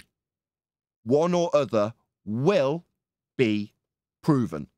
So the outcome of a scientific prediction, that's hypothesis-based experimentation, or actualization of hypothesis, experiment, is an empirical outcome. It can only be that outcome, and that will never, ever change. Ever. Empirical. Even if you validate the null, which you're not trying to test, you're not trying to prove things don't cause other things, you're trying to prove they do. But if you vary your presumed cause and nothing happens, you have empirically proven that A doesn't cause B. Not 99.9%, just doesn't cause it. 100% valid, empirical. So that's bare knuckle basics, brass tacks of the scientific method. So, in conclusion, when we ask for scientific evidence of gravity, what we are actually asking for is a, first and foremost, observed natural phenomena. What's that? Things tend towards the ground. That's not even a phenomena. Some things go up. End of the argument. If you understand what science is. There we go. I'm done. I know that was a bit long-winded, and thank you for your patience. I'll be no black sheep. Thank you. That was very well done. Are we good on that topic for now? Because we have a celestial navigation expert in chat in Discord, and I want to read out what he said. Quick, get us the height of the star immediately. We're all going to die. No, this is a little different. Do you want me to read it? I put it in Master B, and it's from Yino Guns. Brian, are you out there? Yenagons. Yeah, what is it? Okay, here we go. This message says, and you could post it, Nathan, if you feel like it, but It's I'll up. read it. Yeah, it's up. The refraction correction is always applied in celestial navigation in two ways, actually. Number one, the altitude of the celestial body is corrected depending on the measured altitude. This is the well-known refraction correction table that is in the Naval Almanac is for, always. Number two, the dip angle correction includes 7/6R refraction correction. This table is mostly thought to be correcting for the horizon dropping away from the horizontal line on the globe, but it is calculated for a refracted radius, not geometric radius. This table is also in the Nautical Almanac, always. No, that's completely wrong. the first refraction he's talking about, that is actually just making up for perspective. Technically, that's what it is. When it comes to celestial refraction, it happens below 20 degrees above the horizon. That's when these days it's added in basically into the dip corrections. These days, in the modern dip corrections, is added in just so you don't have to go doing that extra calculation. But it's mainly for below 20 degrees above the 15, 20 degrees above the horizon. The second one he's talking about, that doesn't exist. That's mathematics based on a radius that was never measured. And it has nothing to do with the dip correction, and it is not in the Naval Almanac. A lot of these people mix up, because some of the naval literature will talk about a mathematical horizon. So they'll give a distance to the horizon, a 0.097, and these people mix up that the distance they're giving is a mathematical distance, and it involves a right triangle to even give it, which means that the water underneath the boat to this mathematical distance horizon has to be horizontal anyway. But not all of them do that. There's no over 6R anywhere in the almanac. Anywhere. It doesn't exist. It has nothing to do with nothing to do with the measurement of an elevation angle or the dip correction. Absolutely nothing to do with it. All right. What he's saying would be impossible. You're going to let him rebut. Guns, come off mute. Ahoy, hoy. Ahoy, hoy. Mr. Burns over here? Yes, the reason why they had him say that is because it was the original greeting said into the phone, or the original proposed greeting when the phone was invented, to say ahoy, hoy. It lost a hello. Wow. There you go. You had Brian's thoughts on your little spiel. What you got to say about that? It was a lot of information. Unfortunately, I will always be truthful on this. I am parroting information I've queried to others who are, from my perspective, more well-versed than I on this matter. So I would like to get that information written down so I can actually look at it independently. Yeah, I've heard this. I've heard this claim before, and I'll be honest with you, it's unfortunate that people are given these claims because you're coming into a show or into a Discord server with a claim that I know can't be supported. Because I've had it out with Ruhif. He's at to take a step back. He can't support it. MC Toon, Proto, none of them can support it because it's not in the almanacs. The dip correction is based on the height of the observer's eye above the water below the boat. That is what the correction is for. That's all it is. There is no refraction involved in the dip correction. It's purely a mathematical correction. No, from my refraction understanding, is that's so involved that of you the can point to horizon the or geometric horizon, though. Sorry? To the what?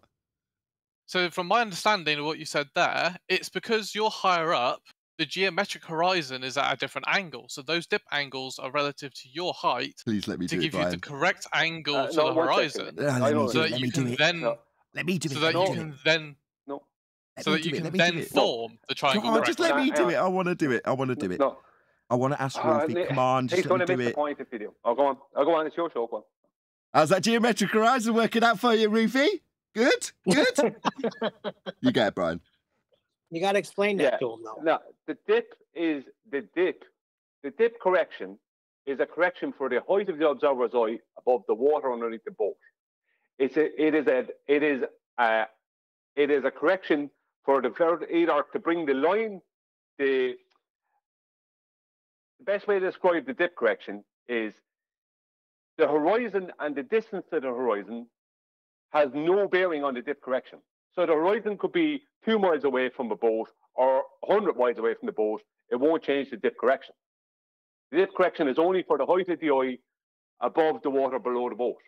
And the reason you do the dip correction is to get a 90 degrees at both the observer's GP and the GP of the celestial body. You need two 90 degrees with parallel zeniths. That's how it works. The dip correction requires the water at the horizon, regardless of how far away it is, to be in a horizontal with the water underneath the boat. That's what the dip correction is. There is no refraction, there is no geometric or refracted horizon involved in the dip correction. Let me just clarify that just for the gentleman. No, I don't need it clarified. If I can follow that up, firstly, why would it be called a dip correction if it's not for the dip of the curvature? I know it's not a proper question, but to me, that would be why it's named. In regards Let's ignore to that. Because the dip to the tangent I point just didn't horizon. answer I just want to ask you, do you mean the dip, the straight line to the tangent point geometric horizon? The correction for that? Yes. The dip of the horizon geometrically from your position. I see. So we're doing this on no Atmo day, right? Yeah, because from my understanding, the dip isn't actually My about bad, refraction. Just didn't it hear is your geometric. answer. I just need to clarify your answer. We're doing this on no Atmo day, correct? Yes.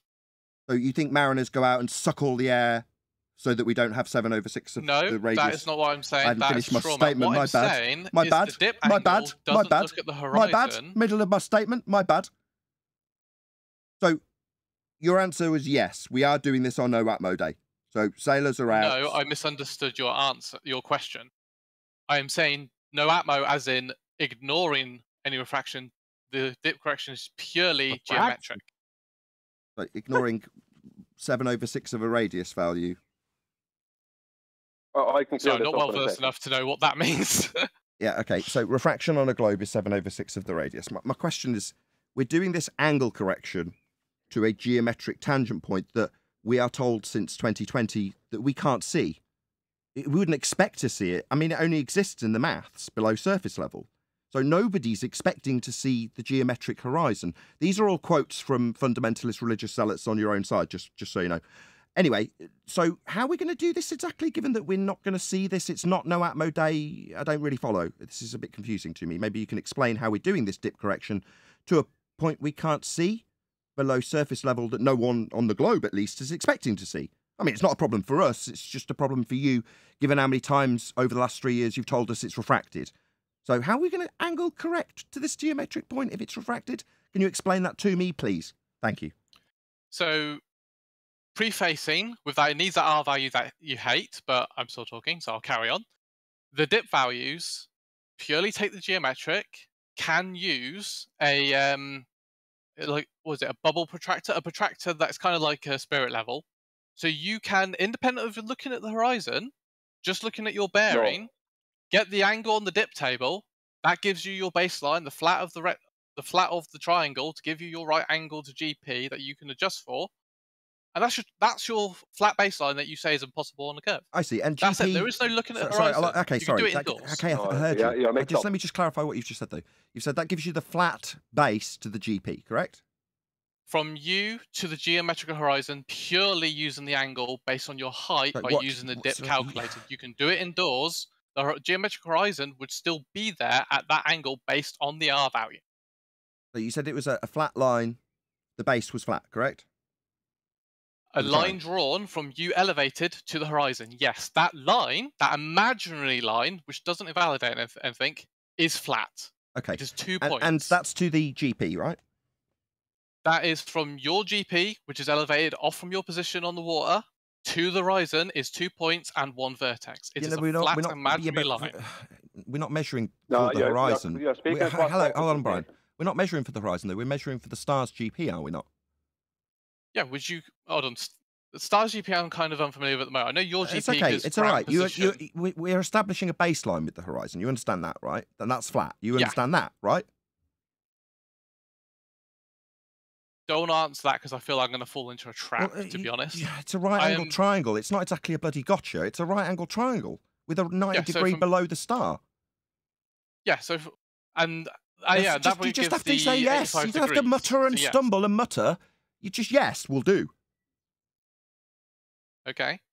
Yes. So from your position to the horizon, we've established with the horizon, or your my bad. What is the problem?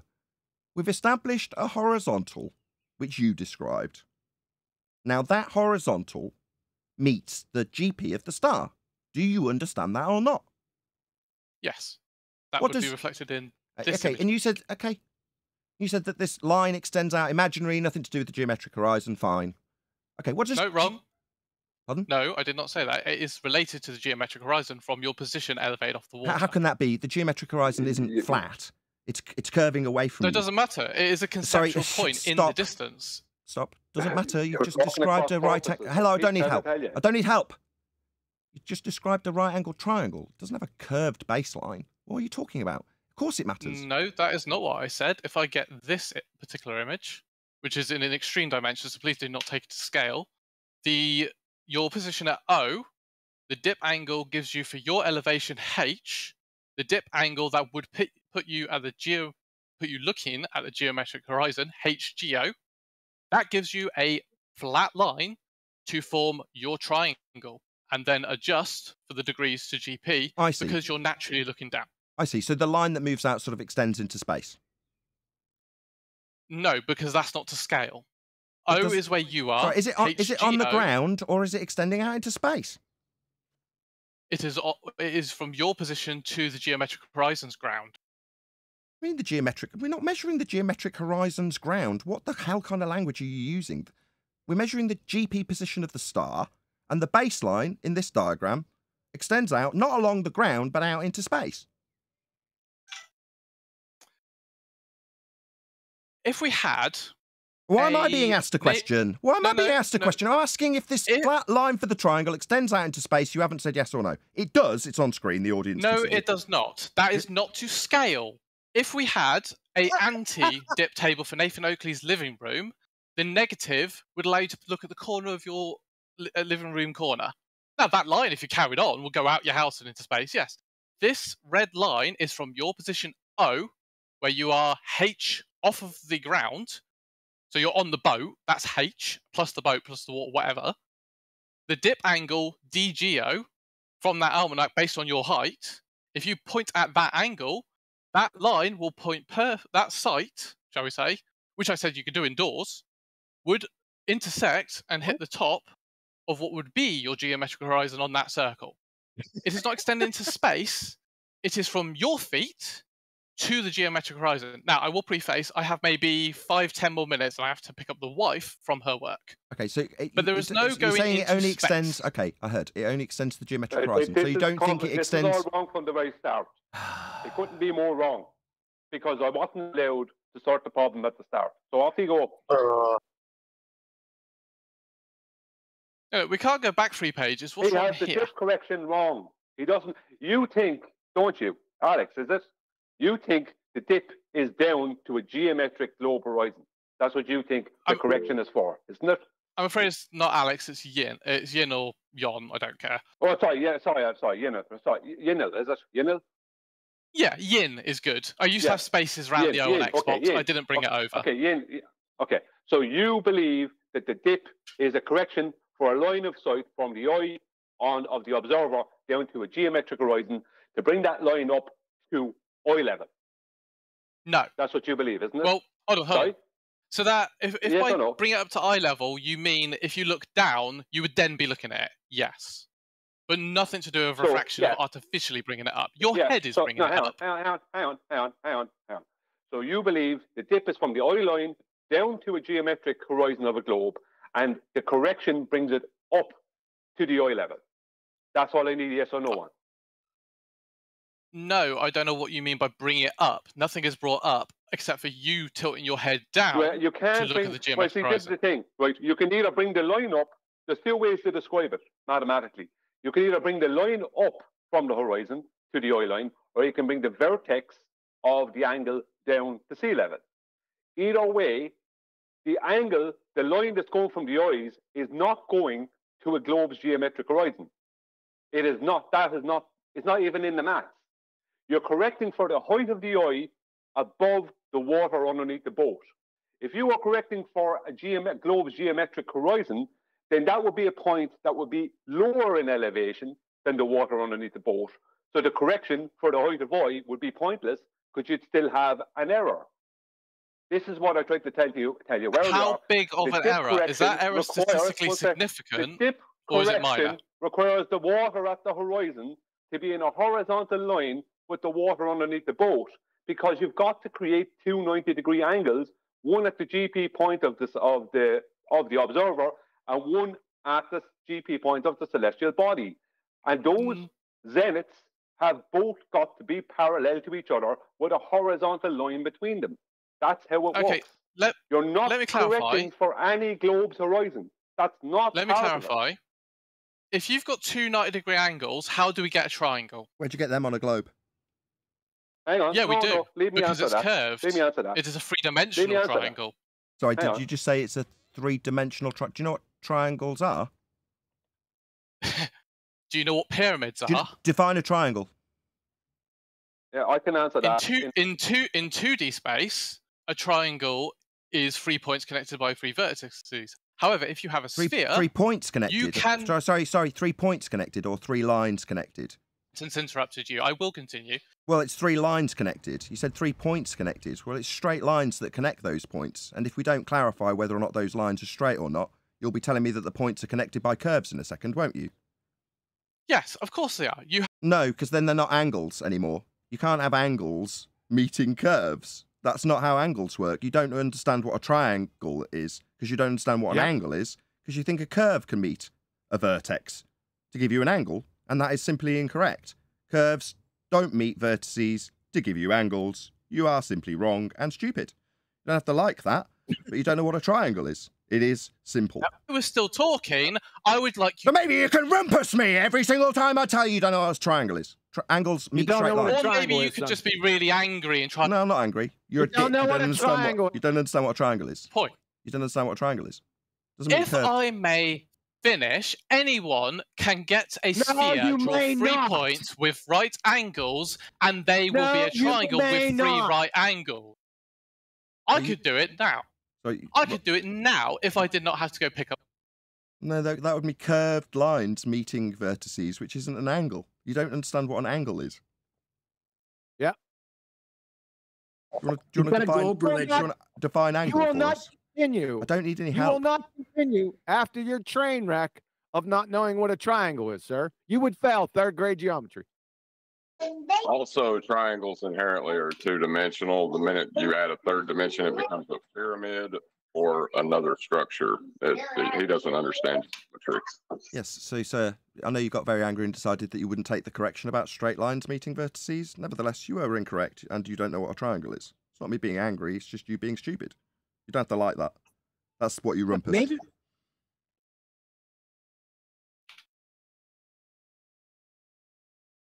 So, you don't understand what a triangle is? Oh, he's run away. Of course. He had his wife lined up to go and collect right at the point that he lost. Shocking. See, that's the part I don't get. When clarity, I'm sorry, Brian, let me just say this. When there's such clarity being brought, I don't get it. Why? They're not getting it. And that's frustrating to me. It's quite simple, Neil. They don't understand what a triangle is. Come on. What do you mean, come on? That's what just happened. He said it was between points, and I was like, no, it's got to be between straight lines. Well, he talked through every word of it, so he didn't have to hear it, because he needs triangles to meet curved lines and curved surfaces 3-dimensionally. He'll never get 90 off a curve. He said immediately, yeah, I've got one. I can have 3 90s. What, 90-degree angles? With curves meeting at the vertices at 90 degrees? No, that's not an angle. because it's curved lines meeting. That's not going to give you an angle. Fundamentally, he doesn't understand what a triangle is. But knowing that the end was near, I think he subtly dropped in that he'd got to collect his wife right at around the point he'd be held to task on him not understanding triangles. The It's amazing 390s he's talking about, what he would call, one second, the 390s he's talking about, for people's clarity, is what he would try and call a spherical triangle on a globe. Contradiction in it's terms. Complete nonsense. Adam took it apart. Yeah, spherical triangles. Contradiction in terms, correct? Yes, thank you. Try a third time. Yes, that's a contradiction in terms. Well, Thank you, Yenneguns. hearing you guys. Thank you, Yenneguns, for proving yourself. Thank you for proving yourself what I said you were. Thank you. No, in fairness to him, give him a little bit of credit. He came in when he was called out, and he did come in. And he was look. I come across this with the baller, a lot of ballers like him, where they're given information from people like McToon and not even Proto, and Ruhif and all these other people, and it's all wrong information. So, but they believe they're after getting it from a reputable source. And Proto is involved as well. Sorry, don't get me wrong, Proto is involved as well. Where they're literally pumping out rubbish to people and giving people the impression that celestial navigation is done this way, involving a globe. And people like Yin don't know any difference, because they're just getting the information off of people that they think know what they're talking about. But the people they're getting the information off of either don't know what they're talking about or just pure lying. And this is the problem. This is what's wrong. We have a load of people out there who are on the ball side who think they know how celestial navigation works because they're getting fed rubbish by people on their own side that they think are somewhat knowledgeable. Just on his diagram. Where's his 90? On this diagram that he's got, this green diagram. Where's the 90 on this? I can't see it at all. Well, you need spherical Someone posted it in triangles Skype. to work it out, right? It's in Skype, Neil. Thank you. Brian. See, Nathan, to him, a ball, a circle is a sphere, a square is a cube, and a triangle is a pyramid, because he lives in a three-dimensional world. So he got everything. I don't know. He sounds like he's right from the class of all the other guys that's been on here. And he said the same thing. It just sounded like he had the same voice. I couldn't even really differentiate who he was. Like, was he somebody that returned under another sock account with another name, another avatar? It sounded like an old show repeating itself. It was. Thank you, Yenneguns. Appreciate you. This is not a triangle, this picture. You're talking about the red diagram he's got, the red writing? That looks like a shark fin sideways.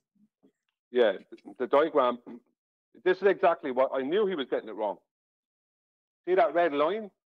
The red line is going to go from his geometric horizon up to plane of astronomical horizon, which would be the eye line. That's what he thinks the dip correction is. The dip correction is between the plane of the local horizon on his local horizon on his diagram and the plane of astronomical horizon. It's a dip between two parallel horizontals. That's what because the correction is between O and P. That's what the correction is, not between H and O. He doesn't understand the correction. He doesn't have the correction right, like the rest of them. They all think the same thing. Yeah, and this is why there's so many videos on it. Go on, sorry. We always look at 120 degrees angles down to see the horizon. That's what I always do. Yeah. To the geometric horizon nobody can see, which he skirted past. Yes. Yes. just on the face of it, with the observer looking down to HGO. Boy, that sounds sciencey. Well, what do you say? 120? 120 degrees? Maybe a little less.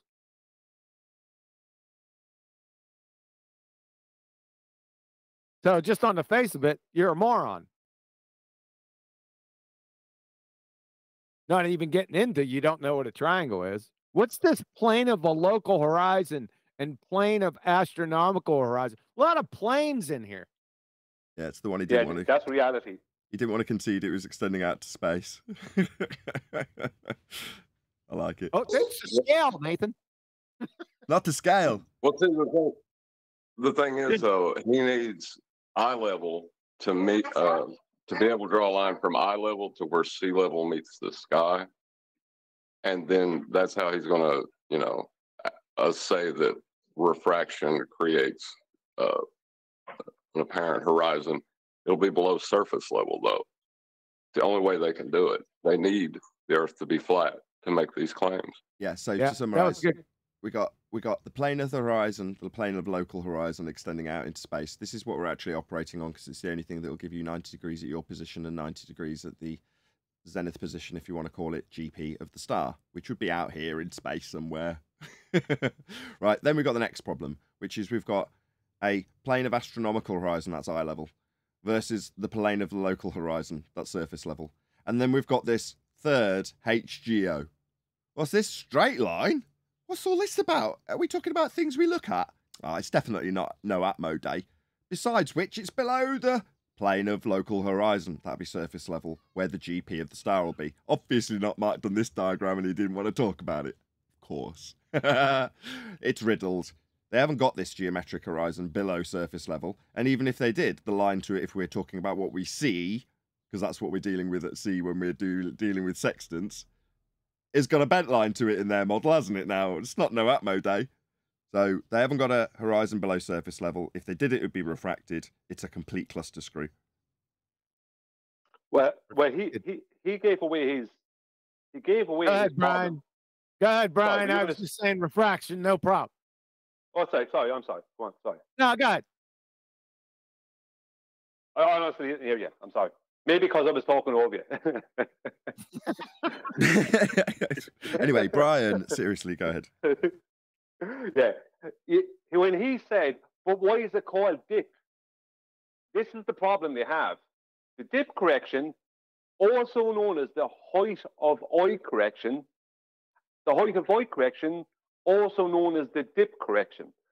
They think of dip, and all they can think of is a dip down to a geometric globe horizon. They can't understand the correction is for the height of the observer's eye. Yeah. Which is now, why you're correct. You're correct. And you said it a number of times. You are correct. But why didn't anyone hit him with the rubber ducky? I knew it. I was going to say. Didn't get the opportunity. All right. Fair enough. I actually forgot about the rubber ducky life preserver argument. In other words, just for the audience's benefit, if you toss out the boat, right? So he's talking about you're on a ship. Let's say it's a big ship and you're 50 or 60 feet above sea level, right? Next thing you know, with the sextant, someone screams navigator and you go, let's get the height because you're all japing around. Next thing you know, you fall over the side, right? And someone tosses you a rubber ring, like a life preserver. So you're then actually on the sea level. You know, you're on the sea. So you hold your sextant and you can still establish a horizon. How much dip are you going to correct for at that point? Well, none. You've already established horizontal. Are you doing a dip in, let's just bring the diagram back up, in respect to a geometric horizon, angled down from your position when you're already in the sea? It negates their dip to a below surface level straight line horizon that was debunked in 2020 by the Black Swan. So rubber ducky life preserver. Unless someone's got a more consistent summary of how I've described it. Go ahead. Thing is as well, guys, I mean, we all know this. All you've got to do is just search the definition of dip correction, and it tells you right there. I did it 3 times while you was talking. I know this anyway, but it tells you exactly what it is. It's to bring the observer's eye down to sea level. You can end the story. Pretty much sums it up there. Which, in other words, if you do that physically, Monday. if you, because we're talking about physically observing things, if you toss the guy over the side of the ship, yeah, he's not going to have to bring his eye down to sea level when his eye's in the sea. You see where we're going with this? Rubber ducky life preserver. So he said, Gen said, so everyone listen up. Everyone got the rubber ducky life preserver. This gentleman said the dip angle correction includes 7/6R refraction and a refracted radius. So, with the guy on with the rubber ducky life preserver, where did the 7/6R refraction go and the refracted radius go? Did it change just because he's in a rubber ducky life preserver? Clowns! Yeah, because they think they think the dip correction is a dip to a refracted horizon that could be at any distance below surface level. But that's what he said, Brian. Okay, didn't well, he? let's address He his said, actual what else argument. could they be talking about? Hold on, Neil. His general rebuttal, just so it doesn't get lost in the wayside or thrown to the wayside, was that this isn't to scale. Okay, fine. Well, on screen now is a couple of diagrams that were put together by Adam. So on the left, we've got what would be roughly equivalent to a scale of, let's say, I don't know, 500 to 1,000 miles in all directions from the midpoint. So for my audience's benefit, I'm putting the mouse over the midpoint that you're taking all these angles to triangulate your position with celestial navigation.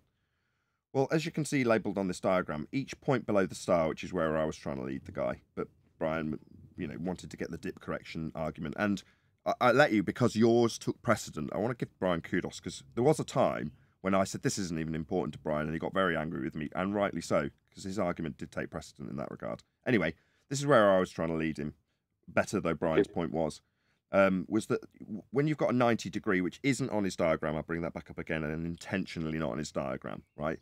Because on this diagram, 90 degree would be meeting a curved surface, or it's meeting the plane of the local horizon, right? So it doesn't have a 90 below the star in this diagram. But that's not how celestial navigation works. Meanwhile, we'll go back to how it would be drawn out to scale on a flat versus curved surface.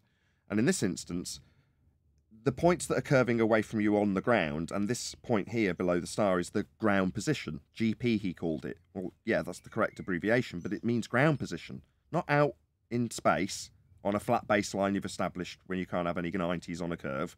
But this 90 isn't 90 anymore because it's meeting a curve. And it's the same in all directions from wherever you are on a sphere surface. So triangulation simply fails because you need a flat baseline in all directions to all the stars, a la this this diagram on the right-hand side, where flat baseline in all directions, that's a flat Earth with ground positions below the stars at 90 to your position. That's how triangulation is actually achieved, like this diagram. As soon as you curve the baseline to the ground position, this is no longer 90. It fails. You haven't got a triangle anymore. Well, what they need to do on the globe side is forget about these triangles going up to the stars. They need to start drawing triangles that are on curved surfaces to allude to the idea, let's just bring that diagram up, that we're describing curved lines to geometric horizons. Absolutely not. That was where Brian stepped in and his point took precedent, because what he's really arguing for is dip correction to geometric horizons, once it was tolerated for him to beg the question, because we were toying with him. But anyway, we got there in the end, and I think it's important that people understand what Brian's describing, because their dip correction can't be to a geometric horizon. Just correction for either. But the idea of a geometric horizon, it would be, I want to know if that individual thinks it is the measurement from where sea level meets the sky to your eye level. If he thinks that's what you're measuring. That's the horizon. It is, and his horizon isn't visible. End of their argument. For it to be an angle correction, it must be to the geometric horizon. For anybody who's not picking up on all this, we've been doing it for about 2 years to Roof. When we say, how's that geometric horizon working out for you, Roofy? It's an angle correction, so it must be to a point that gives you a straight line. That cannot be anything else if it's an angle correction. All right, so it's going to be to the geometric horizon, which you can't see. Okay, refraction always, never going to see it, wouldn't expect to see it, nobody's claiming we see it. These are all quotes from Globers that I gave our opponent a moment ago. So we're all clear we can't see the geometric horizon on a globe. Okay, well, you're not going to do angle corrections from it then, are you? That's it, that's the end of the argument. For them. Right, but as evidence of what we are on, and a positive claim you can make, is you have two horizontal planes and you're measuring a differential angle between the two. They're doing the same thing. Yep. It's all going to start with a flat Earth. That's the overriding... No, Brian's going to get shut down because that's more important. Absolutely correct. The starting point for all of this, geometry, if you're going to call it on a globe or otherwise, it is a flat plane that's being extrapolated in all instances. That's the most important point. That's where we've advanced over the last 12 months, I would say. The ability to disseminate that flat Earth fact, that all roads start at a flat Earth. Or if you're on the other end of that journey, all roads end in a flat Earth. Sorry, ballers. Because that's the only thing it can be, right? But it's what it is. That's how it's measured. That's how it's navigated. That's how it's observed. That's how it's built on. There's only so much you can say about the obvious and observable nature of our reality in terms of how it functions. But yeah, every road you go down will ultimately lead to the base of a flat Earth. There's a veneer of globe, and the analogy Wakey gave was exceptional in this regard, right? So you go, no, I do this Google search and it says globe. Okay, get a bit closer. It's a papier-mâché globe that you just have to put your finger on and it'll go straight through. And lo and behold, there's people on the other side of it staring through at the empty void inside. Well, that's us looking at you from the other side. Going, yeah, it's just empty, innit? Yeah, behind here, though, behind this papier-mâché subterfuge, is a flat Earth that all the angles are based on, for all the flat maps that we navigate with areas of equal elevation and sea level, and all the other level descriptions that we have, horizontal in nature. Because it's flat. You can't do anything else with it. You can't measure it as a globe if it isn't one. Can I give another example of that? Based on my video on the weekend? I'm going to go with I'm going to go with no. Neil got that first. Definitely not. Go ahead, Brian. Well, yeah. In my video, I show. Sorry about the echo. It's just where I have to be. It's outrageous. Get out. What are you even doing here? Do you not know how I like the show? Sorry, Brian. That's the last interruption, I promise. Everyone go on mute. Go ahead. No worries. In my video, I show that the mean latitude between Sydney and Perth in Australia is 32 degrees south. The mean latitude between Charleston, South Carolina, and Long Beach, California, is 32 degrees north. The difference in distance between Sydney and Perth and Charleston, South Carolina, and Long Beach, California, is only, actually, you could change it to Newcastle as opposed to Sydney in Australia, and it would be 50 or 60 miles. If you add in Sydney, it'd be about 150 miles of a difference, right? In distance, in length, right? That's flight. That's flight distance, straight line flight distance. So what I point out is when it's 10 o'clock in Sydney or Newcastle, let's just say, it's 8 o'clock in Perth. Sydney and Newcastle are on the east coast, Perth is on the west coast. That's 2 hours. That means that the sun, right, because this is all based on, because what this means is that there is 2 portions of longitude, right, covering Australia. What I mean by that is there is a longitude line to the east of Sydney, and there is a longitude line to the west of Perth. And there is another one going straight through the middle of Australia, right? That means because the longitude lines are based on 24 hours, 24-hour sun, right? 24 hours of sunlight. So, and the cycle of the sun being 24 hours. That's where we get the 24 hours comes from. Is all an hour, 24 hours, minutes, seconds. It's all derived from the sun. That means that within 2 hours, the sun will move. That the sun, let's say, the time in Sydney is only 2 hours difference from the time in Perth. But the time in Charleston, South Carolina, is 3 hours difference between there and Long Beach, California, because there is 2 intersecting longitude lines at that latitude in America. The only way that is possible for there to be 2 longitude lines intersecting the 32-degree parallel in America and only one the 32-degree parallel in Australia, the only way that is possible for the Earth to be flat. It is impossible for that to happen any other way, because that requires the latitude and longitude grid to be laid out as is shown on the Gleason's map. And it proves, because if you take the size of America, which is about equal to the size of Australia, and you put that exact size onto the Gleason's map where Australia is, you will see that Australia is only intersected by one longitudinal line. The time zones, real time zones, not political. I don't want to hear about UTC time or politicized time zones where China decides the whole of China is in one time zone. Because that's, if politics have no bearing on the sun, I don't care about politics.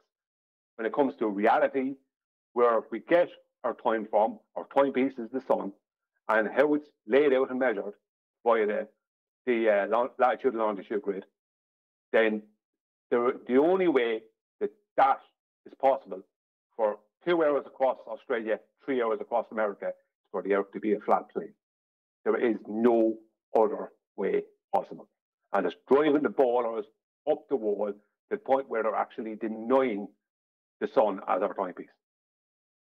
And with that, I'm going to say another huge, massive, enormous thank you to both Discord and G+ panels for making today's after show possible. And of course, a massive thank you to all of you in either Nathan Oakley 1980 or Nathan Oakley Premiering streams, hopefully smashing the super chat, liking, commenting, sharing, subscribing, joining as a Nathan Oakley 1980 channel member, and all that good stuff. I've been Nathan Oakley, and I will see you all in the next video.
What a lovely day!